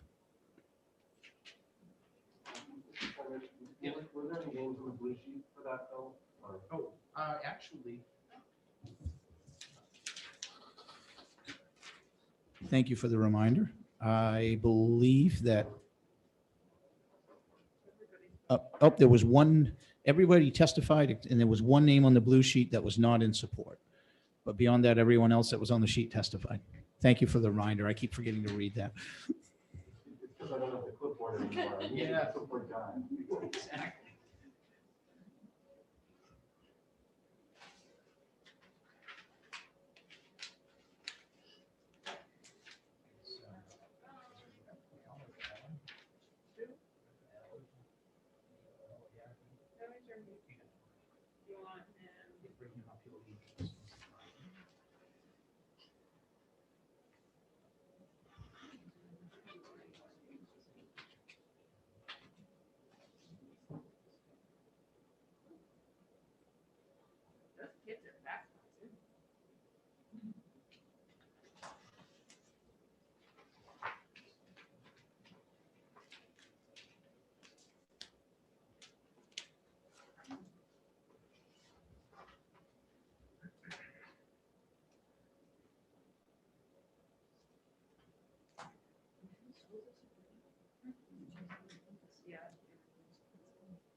All right, seeing as it is 2:45, I'm going to open House Bill 95, an act relative to milk pasteurization, and I will call on Representative Allard to introduce the bill. Good afternoon, Mr. Chairman. Can you hear me? We can hear you loud and clear. Well, before I launch into anything, I must thank you for the opportunity to pit my eloquence against the third graders from Hollis. I'm sure I will be found wanting at the end of this. Mr. Chairman, members of the committee, thank you for letting me introduce House Bill 95. For the record, I'm Representative Jim Allard, representing Merrimack District 21, the towns of Pittsfield and Epsom. And for many of you on the committee, this bill may appear familiar, and that is because you have seen it once before. House Bill 95 is identical in its form and intent to House Bill 1234, which passed unanimously by your committee last session and subsequently passed on the consent calendar in the House. Unfortunately, it was one more victim of COVID. And so we're having to take it up again. In a nutshell, what House Bill 95 seeks to do is open wider the doors of opportunity for farmers in New Hampshire, specifically by adding ice cream to the list of approved products that may be made with raw milk. It is a bipartisan bill and has been from its inception. It is coordinated with stakeholders at the Department of Health and Human Services, very specifically the food safety folks, as well as the Farm Bureau and the personal involvement of the Commissioner of Agriculture. I certainly hope that you can support this initiative, and I am ready to take any questions that you may have for me. Thank you, Mr. Chairman. Thank you, Representative Allard. I'll make one note for many of the committee members. There's one section of this bill that we'll need to edit that got in from a different copy of last year. And that is the part that says, we need to remove the part that says, or any other product containing raw milk, because that created some issues. And we'll certainly draft an amendment as a committee. And I've spoken with Representative Allard, but I'll allow him to confirm that he's also in agreement with removing that language. Yes, indeed, sir. Thank you. All right, are there any questions for Representative Allard? See here, do you see any hands?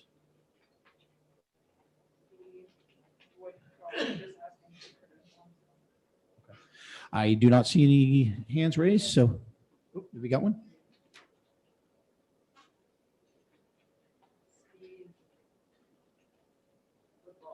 Okay, he's not on the committee, so, all right. Representative Al, thank you, and we will appreciate your testimony. Thank you very much. Next, I will call Representative Woodcock, and he will. Thank you, Mr. Chairman. Hopefully you can hear me as well. We can. I was one of the co-sponsors with Representative Allard last year, particularly, let me first tell you that I represent Conway, Chatham, and Eaton, which all have multiple small family farms. And the goat ice cream issue became relevant to me as it did Jim last year. We both have small family farms in our representative area that have an excess of goat milk, and the opportunity to use that for revenue, particularly these last couple of years, has been critical to them. So on my side of the state, a couple came and approached me at the same time as Representative Allard's issue of the opportunity to provide an additional revenue resource for them during their slow summer months and find a reasonable way to get rid of the excess goat milk that they have versus just dumping it. And I mean, they already use it for milk products. They always use it for for soap products, for those things. But this is a small niche area. It's small farms. It's off their land. And it would be a real revenue help as a bridge to get them through the summers. So I'm here in support of the bill as I was last year. in support of the especially 2 goat farms in my area that look forward to, and honestly, we're disappointed last year when we got hit by that final bill problem at the end. Wanted inadvertently gone out and get excited and purchase the mechanical device to help with it. So they still are hoping this year that this revenue bridge can be approved by your committee and as well as the House and move forward so that they have a chance to continue with the small family farms, which are, as you all know, very difficult to maintain and turn a profit. I'll be happy to take any questions. Thank you. Thank you, Representative. Are there any questions for Representative Woodcock?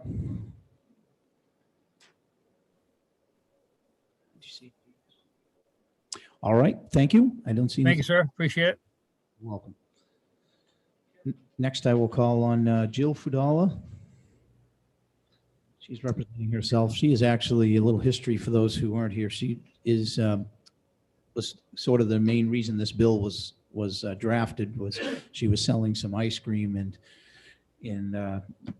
she ran into a situation where the law didn't permit her to do it. So Representative Allard drafted this statute last year, statute change, and so Jill, why don't you take it from there?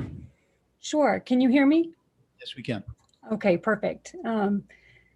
Well, first, just thank you for allowing me to be here again and tell the story once again. As we've already touched on, COVID affected a lot of things, including ice cream, apparently.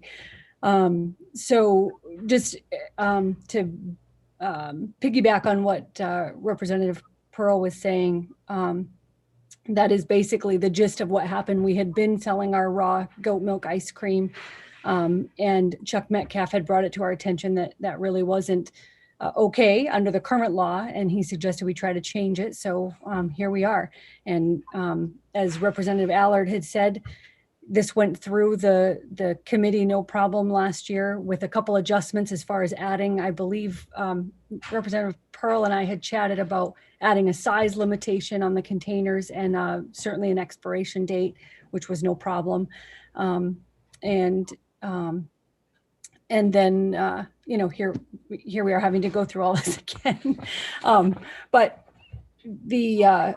what Representative Woodcock was talking about with the revenue, you know, being a small farm, for us, that was a pretty big impact. You know, we sold about 100 of these little 6-ounce cups a week, which, you know, ends up for us being about $300 a week into our farm, which isn't a big number, but when you're a little farm like we are, that adds up for sure. So it was definitely a loss for us. And I can relate to Representative Woodcock's farm that he was talking about, where last year, you know, we were so sure that this was going to go through. Everybody was kind of on the same page. We worked very closely with Sean Jasper and DHHS and the Farm Bureau to make sure the language was right in this. And we were so sure that we, of course, had our custom ice cream labels made and bought an ice cream freezer for our farm stand, and we were ready to rock. So it was definitely a sort of a kick in the stomach when that didn't happen. But anyway, here we are, and I'm confident that, you know, that we'll succeed this time. So really, I mean, I emailed my testimony to all of you, so everybody should have it. You know, I don't think we need to go through, and I'm not going to read it to you, but I mean, basically, it is a revenue thing as a small farmer, and being able to have that extra product really makes a big difference for us. And I think that, you know, we probably exhausted last time talking about, you know, how this ice cream certainly doesn't pose any more health risks than any of the other products that are already allowed under the current raw milk law. So, you know, it seems like a no-brainer to just change the verbiage. And speaking of the verbiage, I want to just say too, I'm 100% on board with removing that all, you know, I think it says like any other product containing raw milk. That was not the intention. I think that was the original draft when we started this journey a long time ago, and then together with DHHS and Sean Jasper and everybody involved, we changed that and pared it down to just adding ice cream, and I'm totally on board with that. I have no objection to that. I think that's really probably all I need to say today. I'm more than happy to take any questions if anyone has any questions for me in particular. Well, thank you for the testimony. Are there any questions for Jill?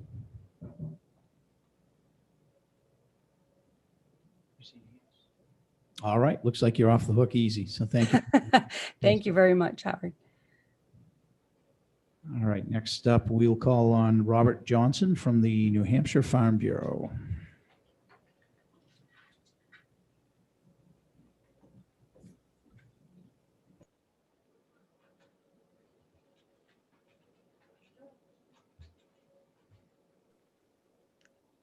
Can you hear me now?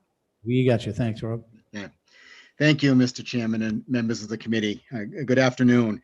Again, for the record, my name is Rob Johnson, and I represent the New Hampshire Farm Bureau as the Federation's policy director.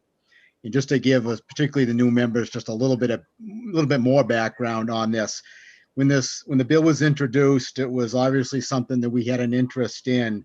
Ms. Fedula is a member. So we convened a meeting at Farm Bureau, and this it was just the fall prior to the previous bill's introduction. And at that meeting, we had folks from HHS, the Food Protection Division. We had the supervisor of the Dairy Sanitation Program, that's Chuck Metcalf, who Ms. Fedula mentioned earlier. We had Representative Allard as the prime sponsor, and we had Representative Aaron as one of the co-sponsors. John Porter was there. John is a longtime extension dairy specialist. Commissioner Jasper was there. And we also had our president, Dennis Ward, who was a retired dairy farmer and very familiar with the industry. And Farm Bureau's concern again was, as the bill was introduced initially, it had that language that you're talking about of adding or any other product. Our dairy farmers, our commercial farmers, they have a huge investment in their operations, and they have concerns with if this raw milk statute were wide open, where there could be any reasons for the public to doubt our milk supply. So we're comfortable with this addition. One thing that Ms. Fedula didn't get into, but she has a background in the health field. She does things the right way. And so it was kind of an easy call for us. So again, I urge we're full support with the removal of that language, and I'd be happy to answer any questions. Thank you, Rob. Are there any questions for Rob? I don't see any hands up. Yeah, I don't see any hands up on the committee. Okay. All right, Rob, I think we are all set. Representative Pearl. And I'll recognize Jill Fidel with some additional comments. Yeah, I'm sorry. I just wanted to add it. Thank you, Rob, for mentioning that that piece. I did put that in the testimony that I emailed to everybody. I actually outlined our process and how stringent it is as far as handling the milk, and also our process for milking and our cleaning of everything. And that's actually something we really, really take a lot of pride in. And it's something that we've actually offered our community. We allow other small goat herds to come here and see our process. We have a 3-bay stainless steel sink down here that we wash. We work with Roy Glines to get all of our chemicals for cleaning. We take that very, very seriously. I'm a nurse, so I understand that there are risks involved, and how important it is to make sure that we're handling the raw milk carefully. And again, we're hoping to actually be holding some workshops for other small dairies to really learn the ins and outs of how to make sure they're keeping that raw milk safe. And that is something that's very important to us. I thank you, Rob, for mentioning that. Thank you, Jill. Is there anyone else that would like to testify on this bill? If so, and you're on Zoom, just please raise your hand so that I can see you. Colleen Smith has her hand up. Can we bring Colleen up? Good afternoon, members of the committee. Thank you, Mr. Chair. for allowing me to speak today. I did provide, or Abby Rogers from our department had provided my testimony in advance of this bill. So this will be sent to you if you don't have it already. We would just like to go on the record that as the bill is currently presented, we are opposed. We would like to see that language removed as previously stated about the other raw milk products. We had worked very closely with the sponsor in the past session to limit that to just ice cream or frozen yogurt. And we have concerns if this was expanded to allow all raw milk products, in particular, soft cheeses that are made with raw milk have been linked to several outbreaks with E. coli, listeria in recent years. Just important to note that certainly there is a risk consuming raw milk for foodborne illness. Our data in New Hampshire shows that over the past several years, we have seen an increase in foodborne illness that has raw milk mentioned in their food history. So that is a concern. And we want to also acknowledge that while the current law allows for raw milk to be sold at retail under certain quantities in certain locations, is that there isn't currently a registration process for producers to register or disclose on-farm sales. And as Mrs. Vidala mentioned, there are some best practices that should be considered, and the department would certainly support and see value in requiring raw milk producers to attend educational programs on food safety should funding be available, so folks can learn best practices such as she incorporates on her farm. That would be definitely something as other stakeholders, I believe, would be in support of as well. And I would be happy to take any questions, and also want to acknowledge that Mr. Chuck Metcalf from our dairy program is also on the line if there are detailed questions about the regulatory process for dairy farms and dairy plants in the state. Thank you, Colleen. Are there any questions?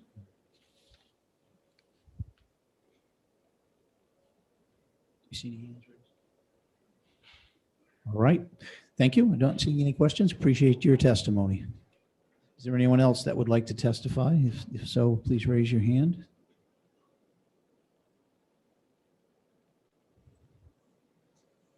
All right, I don't see any raised hands, so I'll remember to read the blue sheet this time. We have 7 other members that signed in support.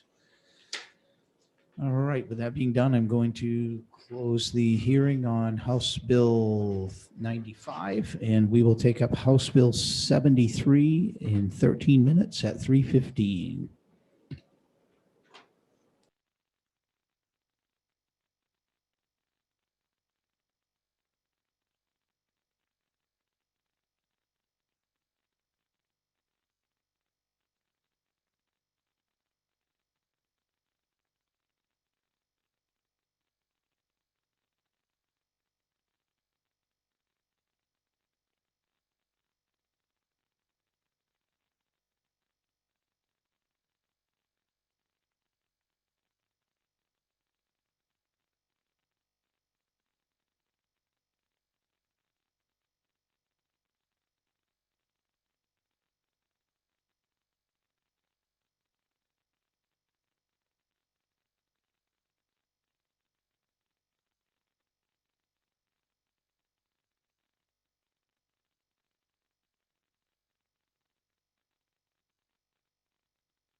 Researcher, the researcher.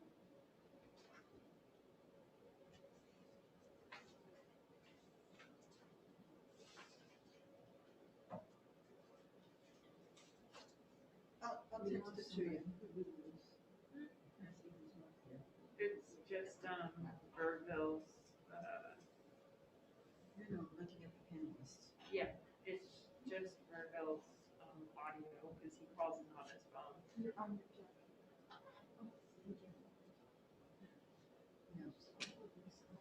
They have to take attendance at each meeting. You need those. Research. Oh, research. Thanks.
All right, it is 3:15, so we are going to open the hearing on House Bill 73 relative to public notice requirements for certain permits issued by the Department of Environmental Services.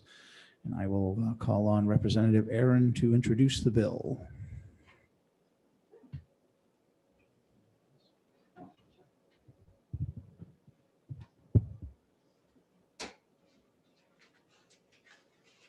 Okay, good afternoon, everyone. I'm Representative Judy Aaron. I represent Sullivan County, District 7, Ackworth, Goshen, Langdon, Leominster, and Washington. So I'm presenting this bill again today because this was one of the bills that ended up in an omnibus Senate bill that got killed last term. This was passed through our committee unanimously and then also went through the Senate. And it's basically very, very simple. To update it, what this proposed legislation does is update our statutes having to do with noticing requirements by the Department of Environmental Service to include electronic noticing with regard to giving the public timely information about solid waste management permits. It provides a wider opportunity for public participation in significant permitting decisions with potentially long-term impacts on host communities. So not everybody reads the newspapers these days, but they do pay attention to websites and they can access them from their electronic devices. And apparently at this time, the minimum requirements in DES rules don't reflect the change in how public accesses information. So it's time to update the statutes to include the way in which people are getting their information. And I believe that currently DES does voluntarily post permitting notices on its website, but there's not, as far as I know, a consistent practice spelled out within agency procedures, rules, or statutes. So with this addition to statute, there will be, and this will be to the benefit of New Hampshire citizens. So that's pretty much all there is about this bill. And I am open to any questions. Thank you. Thank you, Representative. Are there any questions for Representative Aaron? This may be a record for the fastest bill we've ever done.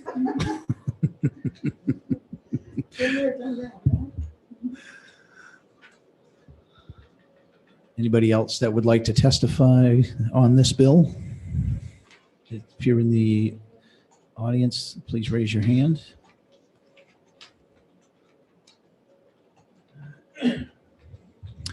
All right, I see no hands.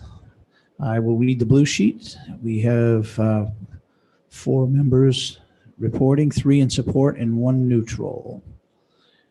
And I will close the hearing on House Bill 73. Our next hearing will be at 3:45, which will be House Bill 199. So just a question that's not related to the bill, Howard. Do you have a sense of when we're likely to be doing the execs on these bills? I'll turn my mic back on. Sure. I have scheduled some executive session work next week at the end of our hearing schedule.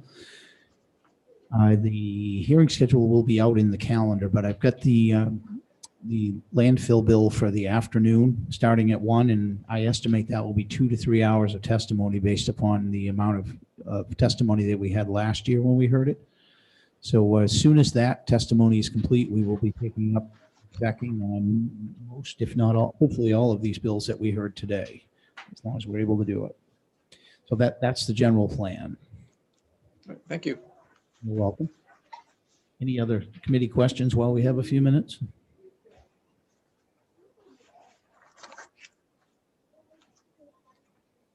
I don't see any other hands. All right, then we will recess until 3:45.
This is the first official day I've worn a mask all day. It's just tough. It does get tiring. I cut wood, so I'm outside all day by myself. Same here.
All right, seeing as it's 3:45, I'm going to open the hearing on House Bill 199, an act including soil health and soil conservation in the state soil conservation plan. And I will call on Representative Bixby to introduce the bill. Thank you, Mr. Chairman. For the record, I'm Representative Peter Bixby from Stratford District 17, Dover and Somersworth, and ranking member of the House Environment and Agriculture Committee. This bill was voted OTPA by our committee and by the House last year after Representative Pearl and Roger Noonan of the New England Farmers Union worked out mutually agreeable language. It was then tabled in the Senate, and what I have done is simply taken the version that was tabled in the Senate and resubmitted it. So a little bit of, I wanted to cover what, for those who weren't here last year, I want to cover a bit of history and what the bill does and doesn't do. First of all, what the bill does not do. This bill does not tell farmers what to do. And it also does not impose new requirements on the soil conservation districts. That being said, I'd just like to go back to give a little bit of history about where soil conservation districts came from and how we've ended up here. So back in the 1930s, as a result of a severe drought and problematic farming practices, there was a massive wind erosion event called the Dust Bowl.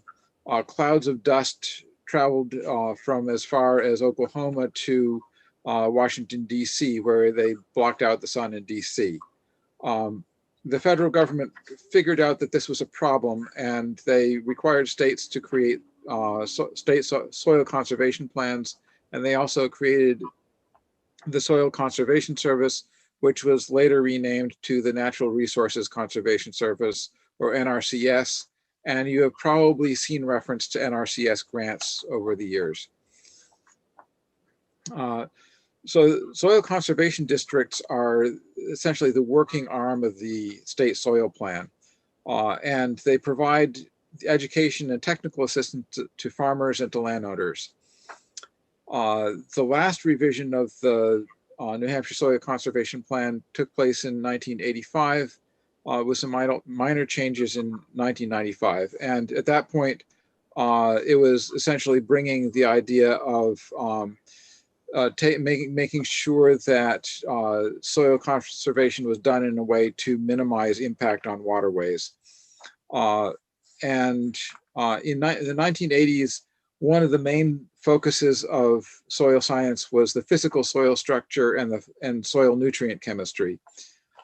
Since that time, especially since around 2000, a lot more attention has been paid to soil biological activity and soil organic matter.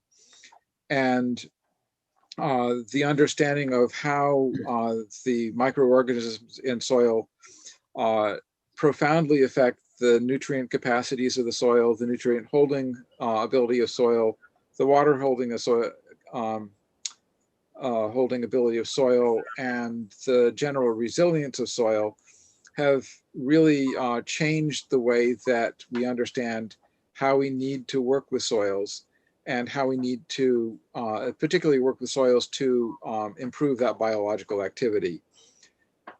And the term that has been given to resilient soils with a lot of biological activity is healthy soils. A lot of the work on this came out of the ag school at Cornell University, but it's something that is being broadly investigated throughout the country, and it is something that a lot of major agricultural producers are also really starting to pay attention to. So what the bill does is it brings the science in the state soil conservation plan up to date to include the term soil health and related concepts.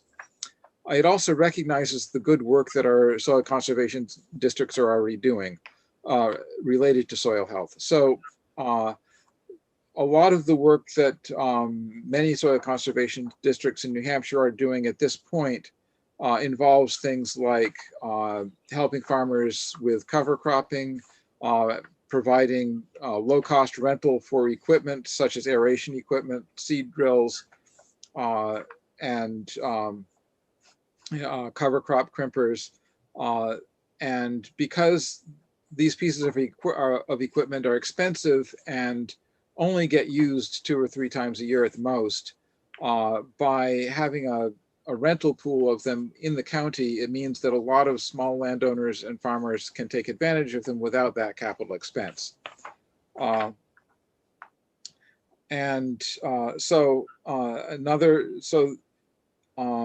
we're basically recognizing that they are already working on these things, and it should be recognized in what is essentially their charter document, which is the state soil statute.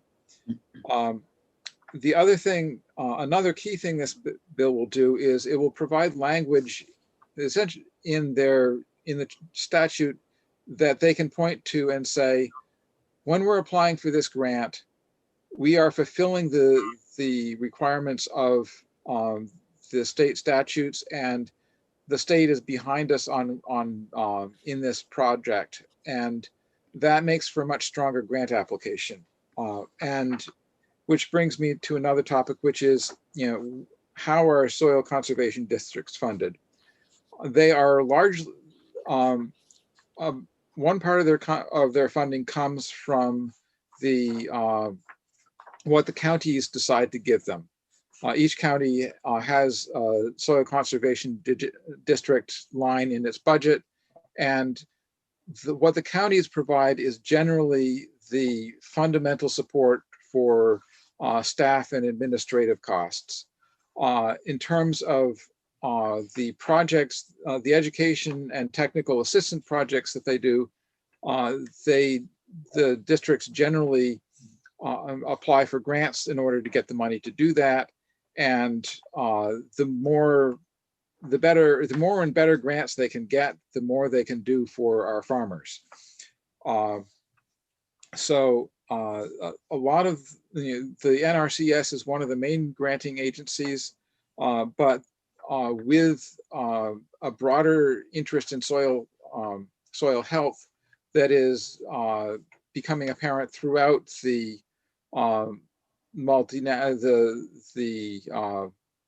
farming community across the country. Organizations like Cargill, General Mills, Walton Family Foundation, Foundation for Food and Agricultural Research. These organizations have taken an interest in soil health, and they are probably establishing grants that would that our conservation districts could apply for. Having this language in this statute will strengthen their case. So the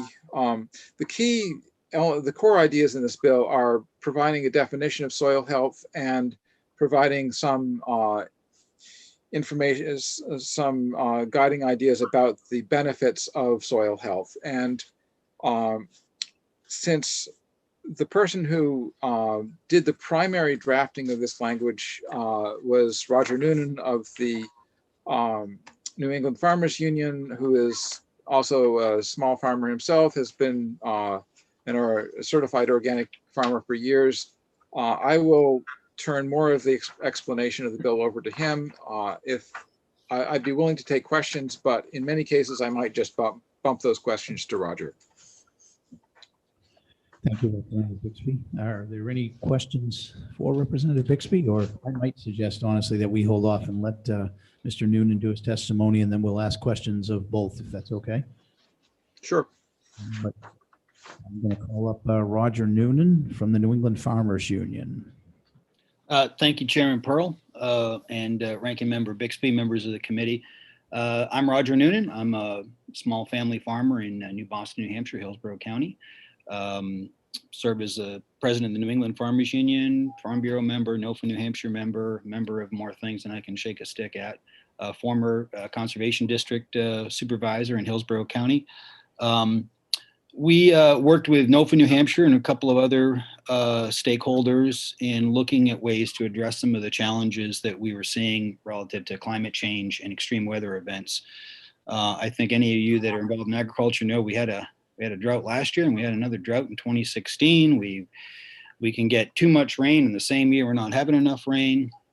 There's a lot of challenges, and when you're a small farm, as Peter pointed out, some of this equipment, you really can't justify the cost to purchasing some of this stuff when you're only running 10, 20, 30, 40 acres, So the fact that we can share this equipment amongst a bunch of farms in a county is a real multiplier for us.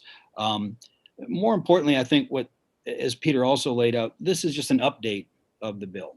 This started out with a Dust Bowl addressing soil loss from erosion, wind and water erosion. Then in the 80s, it was addressing some water quality issues.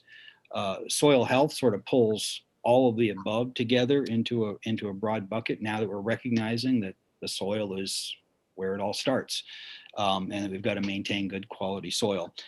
And the other part is the adaptation and mitigation of changing climate. And adaptation is probably the most important thing for those of us in New Hampshire. I mean, there may be some farms, and especially some of our dairy farms, that can get into digesters, and there'll be some mitigation opportunities there where they could get paid for sequestering carbon in different ways. But for a lot of our small farms, that's probably not going to be a real goal. But adapting, providing, improving our soil health, our practices to make our land more resilient to excess moisture or these extreme droughts. That's the real crux of this bill. It's just providing explicit statutory language to allow for these things. And Peter made another great point about grant writing.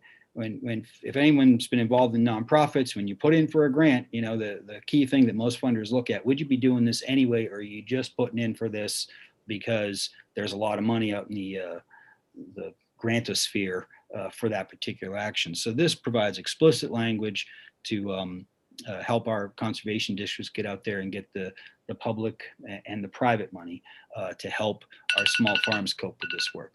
Thanks, and I'll be happy to take any questions. Thank you, Roger. Representative Aaron has a question for you. Thank you so much for your testimony today, and I appreciate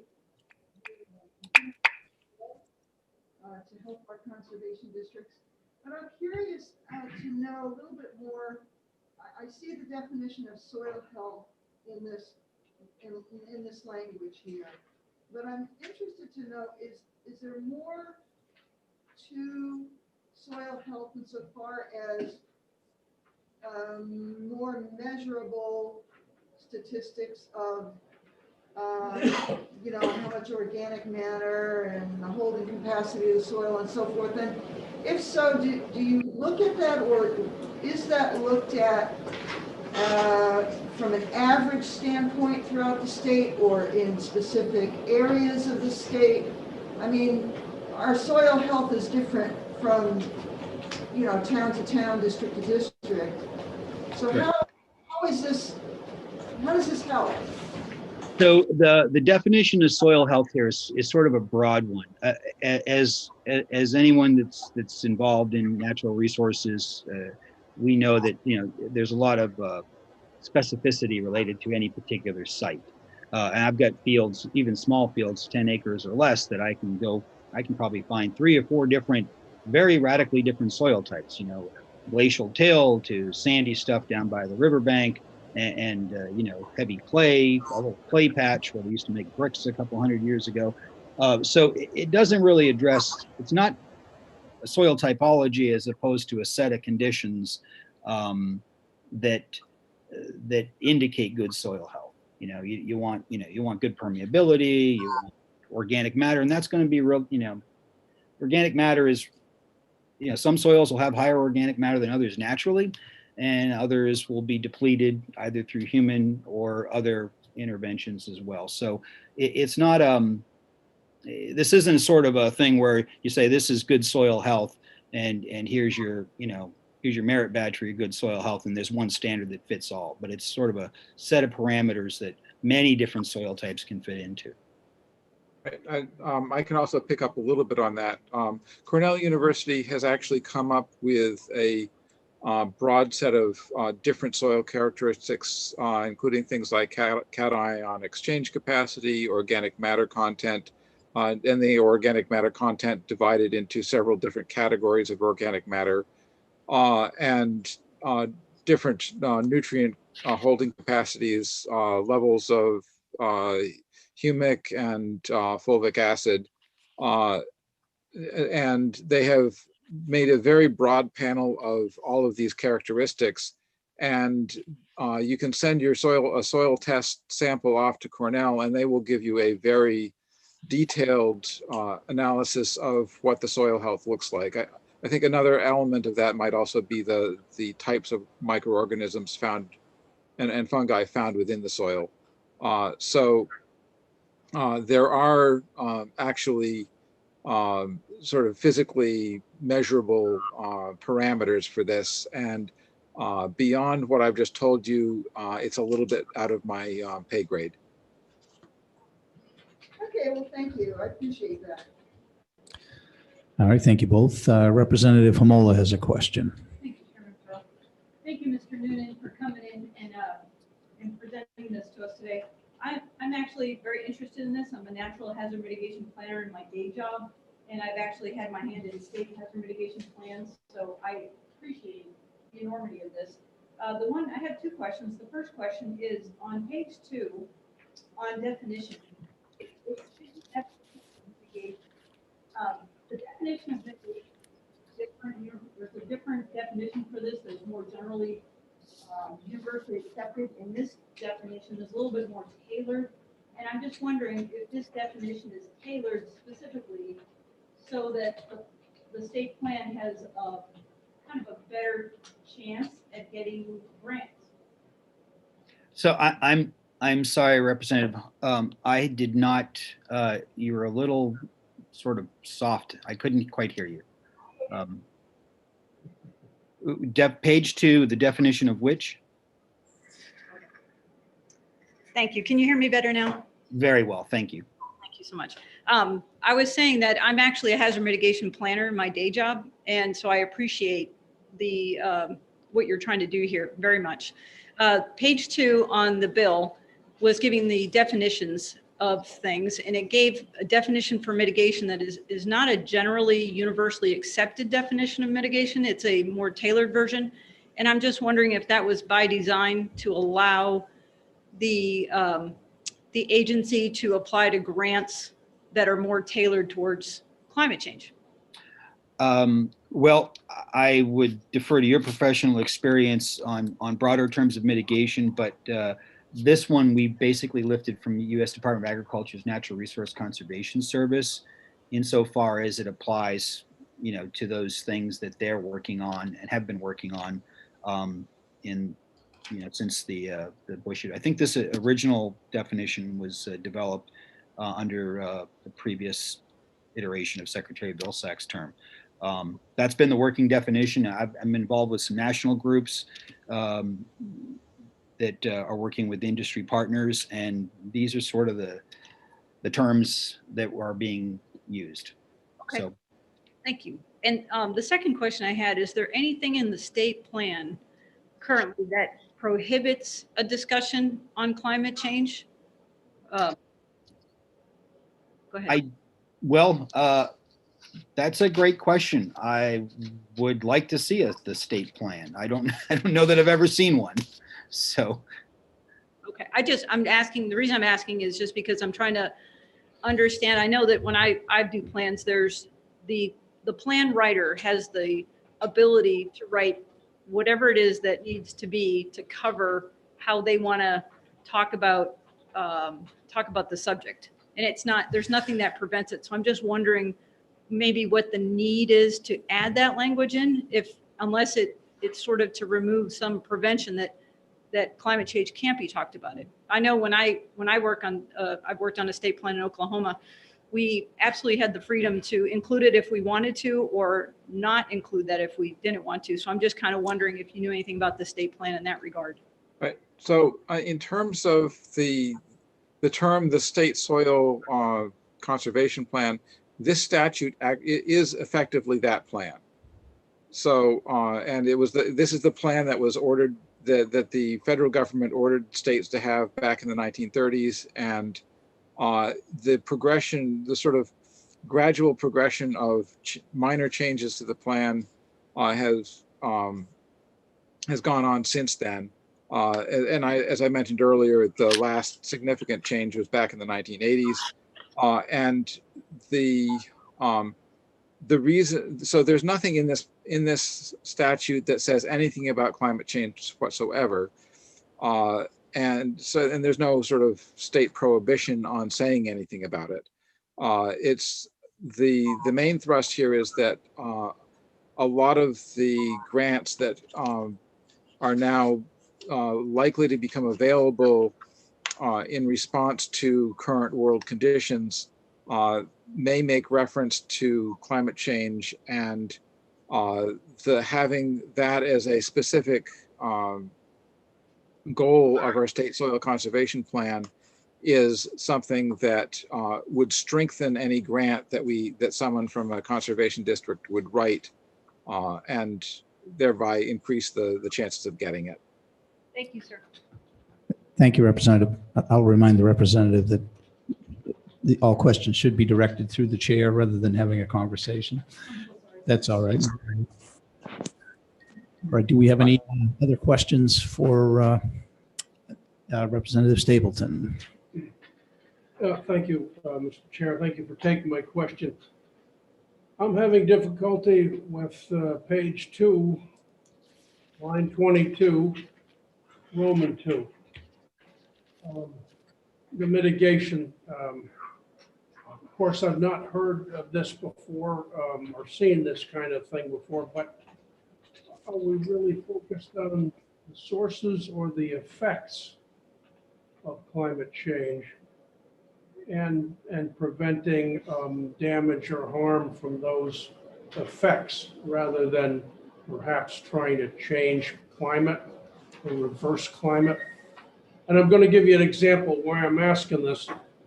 We've noticed in the past couple of years torrential rains, much heavier than we typically have been used to in decades past, to the extent that they're washing out roads. So to mitigate the effect of that, towns and cities are increasing the size and the expanse of riprap so that it prevents the road washout.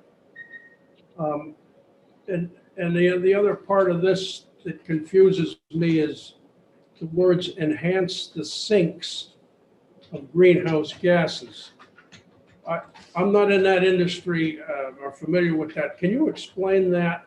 Enhance the sinks of greenhouse gases, what you're driving at? Is that for me or Mr. Bixby? I'm sorry. I guess whoever would like to answer it. Oh, I'm fine with taking it. So in the context of agriculture, and that's my foundation here. What you described relative to a town in the agricultural sense would be an adaptation. It's not that we're not trying to modify or do things that reduce the conditions that are making these extreme weather events happen, reducing greenhouse gases. Now, sometimes adaptation practices are similar or the same as mitigation practices, but I'll give you an example of mitigation practice. And that's why I said this is probably limited to only our largest farms, because right now there are existing markets for carbon sequestration in ag soils, also in forest soils. And so when an industry, say Cargill, says, we're going to pay farmers to sequester carbon, and the farmers are going to adopt no-till practices or put cover crops on, and then they're going to get, $15 to $20 per acre for the carbon that they sequester after it's, measured and quantified. That's what the mitigation is addressing. And to reduce the sources or enhance the sinks of greenhouse gases, if you every time you till the soil, you're releasing carbon into the atmosphere. So the more that you can keep that carbon in the soil, that is a mitigating effect. And there are other things like I mentioned, digesters for our larger dairy farms may prove to be something that will provide power revenue for the farm, as well as perhaps a mitigating carbon payment as well. But again, given the smallness of our agriculture in general, mitigation is not probably the first and foremost thing. It's really those adaptive things, Representative, like you mentioned about what the town's doing to deal with 100-year storms every 20 years or whatever the frequency is we're having them now. Does that answer your question, sir? It begins to draw my attention to where I have to go to learn a little bit more about this. These are strange terms, but that is helpful. Thank you for the answer. You're welcome. Thank you for the question. All right, any other questions? Representative Comtois. Thank you, Mr. Chair, and thank you for taking my question. I remember this bill from last term, and we discussed a lot about climate change, and then at the time, I don't believe the terminology environmental change was in there. And we had suggested taking climate change and putting in environmental change because, and I'm just trying to wonder why we have both now in there. I think you said because of ramps, but I just want to double check on that. Representative Bixby, I think to you.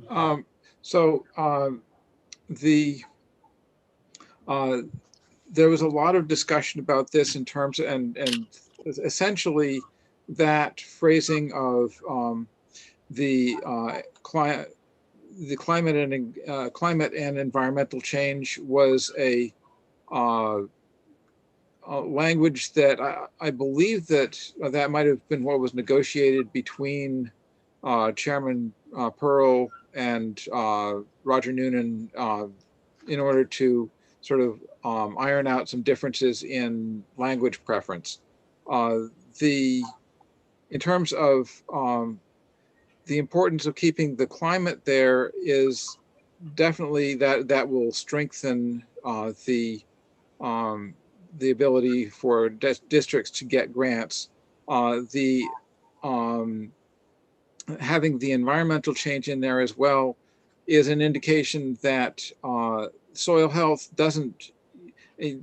There are other environmental changes that may be happening that are not strictly climate related that soil health would also help offset or adapt to.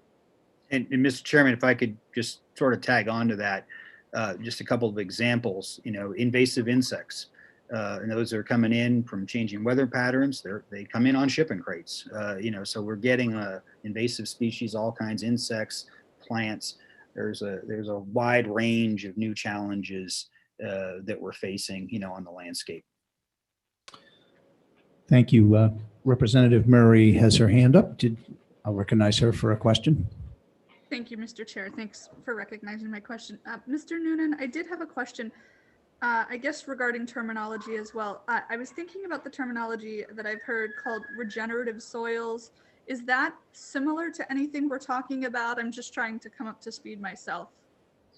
So regenerative is, it's the new sustainable. A few years ago, sustainable was the term du jour for all things that were not what we currently do. And now it's regenerative. So regenerative includes things like no-till with GMO crops and spraying glyphosate because you're not tilling the soil.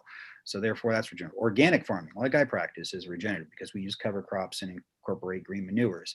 So it's a broad catch-all term. It has varying definitions. I think that whatever company Monsanto is part of now has a regenerative ag terminology right down to, you can find it on most organic companies' websites. So, but it generally refers to those same things. You're going to improve your soil health. You're going to store carbon in the soil. You're going to reduce tillage. Those are sort of foundational practices. They're foundational practices to the soil conservation movement going back to the 1940s. Thank you. Thank you. All right. Any further questions? I don't see any more hands. Representative Mola? Yes. We'll give you one more. Sorry. So sorry. I'm learning all this right now. I did have a question. I'm hoping you can hear me now, or if not, I'll jump up. But the question I did have is on page 4, line 22, just incentives for landowners. Can you speak to what's inferred on incentives? Sure. So I'll give you a personal example. A couple of years ago, somebody from the conservation district pulled up with a pickup truck and handed me 4 bags of cover crop seed. That's an incentive for me to put cover crops on my ground. There are other incentives could be, I think that's a prime example. And really what I think we're trying to do here, we've got a federal agency, NRCS, that does a great job working with farmers, helping them put these practices on the ground. But if any of you folks have worked with them, they're for a smaller farm, they can kind of have a high bar of participation. There's paperwork and a lot of things that a small farmer, especially one that may be farming part-time, may find that the juice isn't worth the squeeze. So the more we can empower our conservation districts to get those funds from wherever to do this work, I think the more we're going to have small farmers be able to adopt these practices and try them out and see if there is an economic return. And I'll tell you, an economic return would be, I'll tell you, last year we had a drought, but we had a pretty good crop because we've got high organic matter. We're able to hold our soil. We're using the drip irrigation. We're doing those things that help us adapt to the increasingly unpredictable weather. And I know those of us that have lived in New England a long time know that it's always been unpredictable, but I've seen 2 major droughts in the last 4 years, and that had not seen any prior, and I'm 59 years old. So we've seen rain events too. So incentives include just getting the tools we need that we want to try, some of the cutting edge stuff, which, we farm about 30 acres. I'd be hard pressed to spend $10,000 on a piece of equipment I'm going to use twice a year to till a multi-species cover crop or a roller crimper or some of these other things. So Thank you so much. thank you. Thank you. Any further questions? Representative Murray, did you have another question? Your hand is still up. No, I did not. Sorry. That's okay. Anybody else? All right. Thank you both, Representative Bixby and Roger Noonan. Appreciate your testimony. Thank you, folks. Is there anybody else who'd like to testify on this bill? So when you're in the listening audience, please raise your hand so we can see you.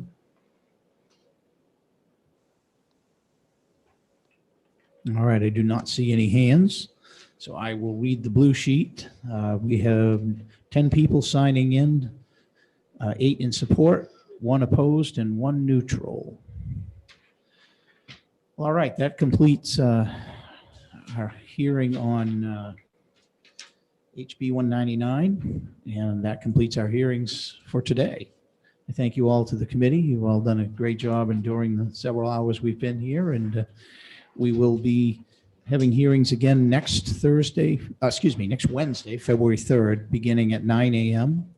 And we will have another full day of hearings followed by an exec session. Well, thank you all that joined us, and have a great rest of your evening. Thank you. You too. Bye-bye. Thanks.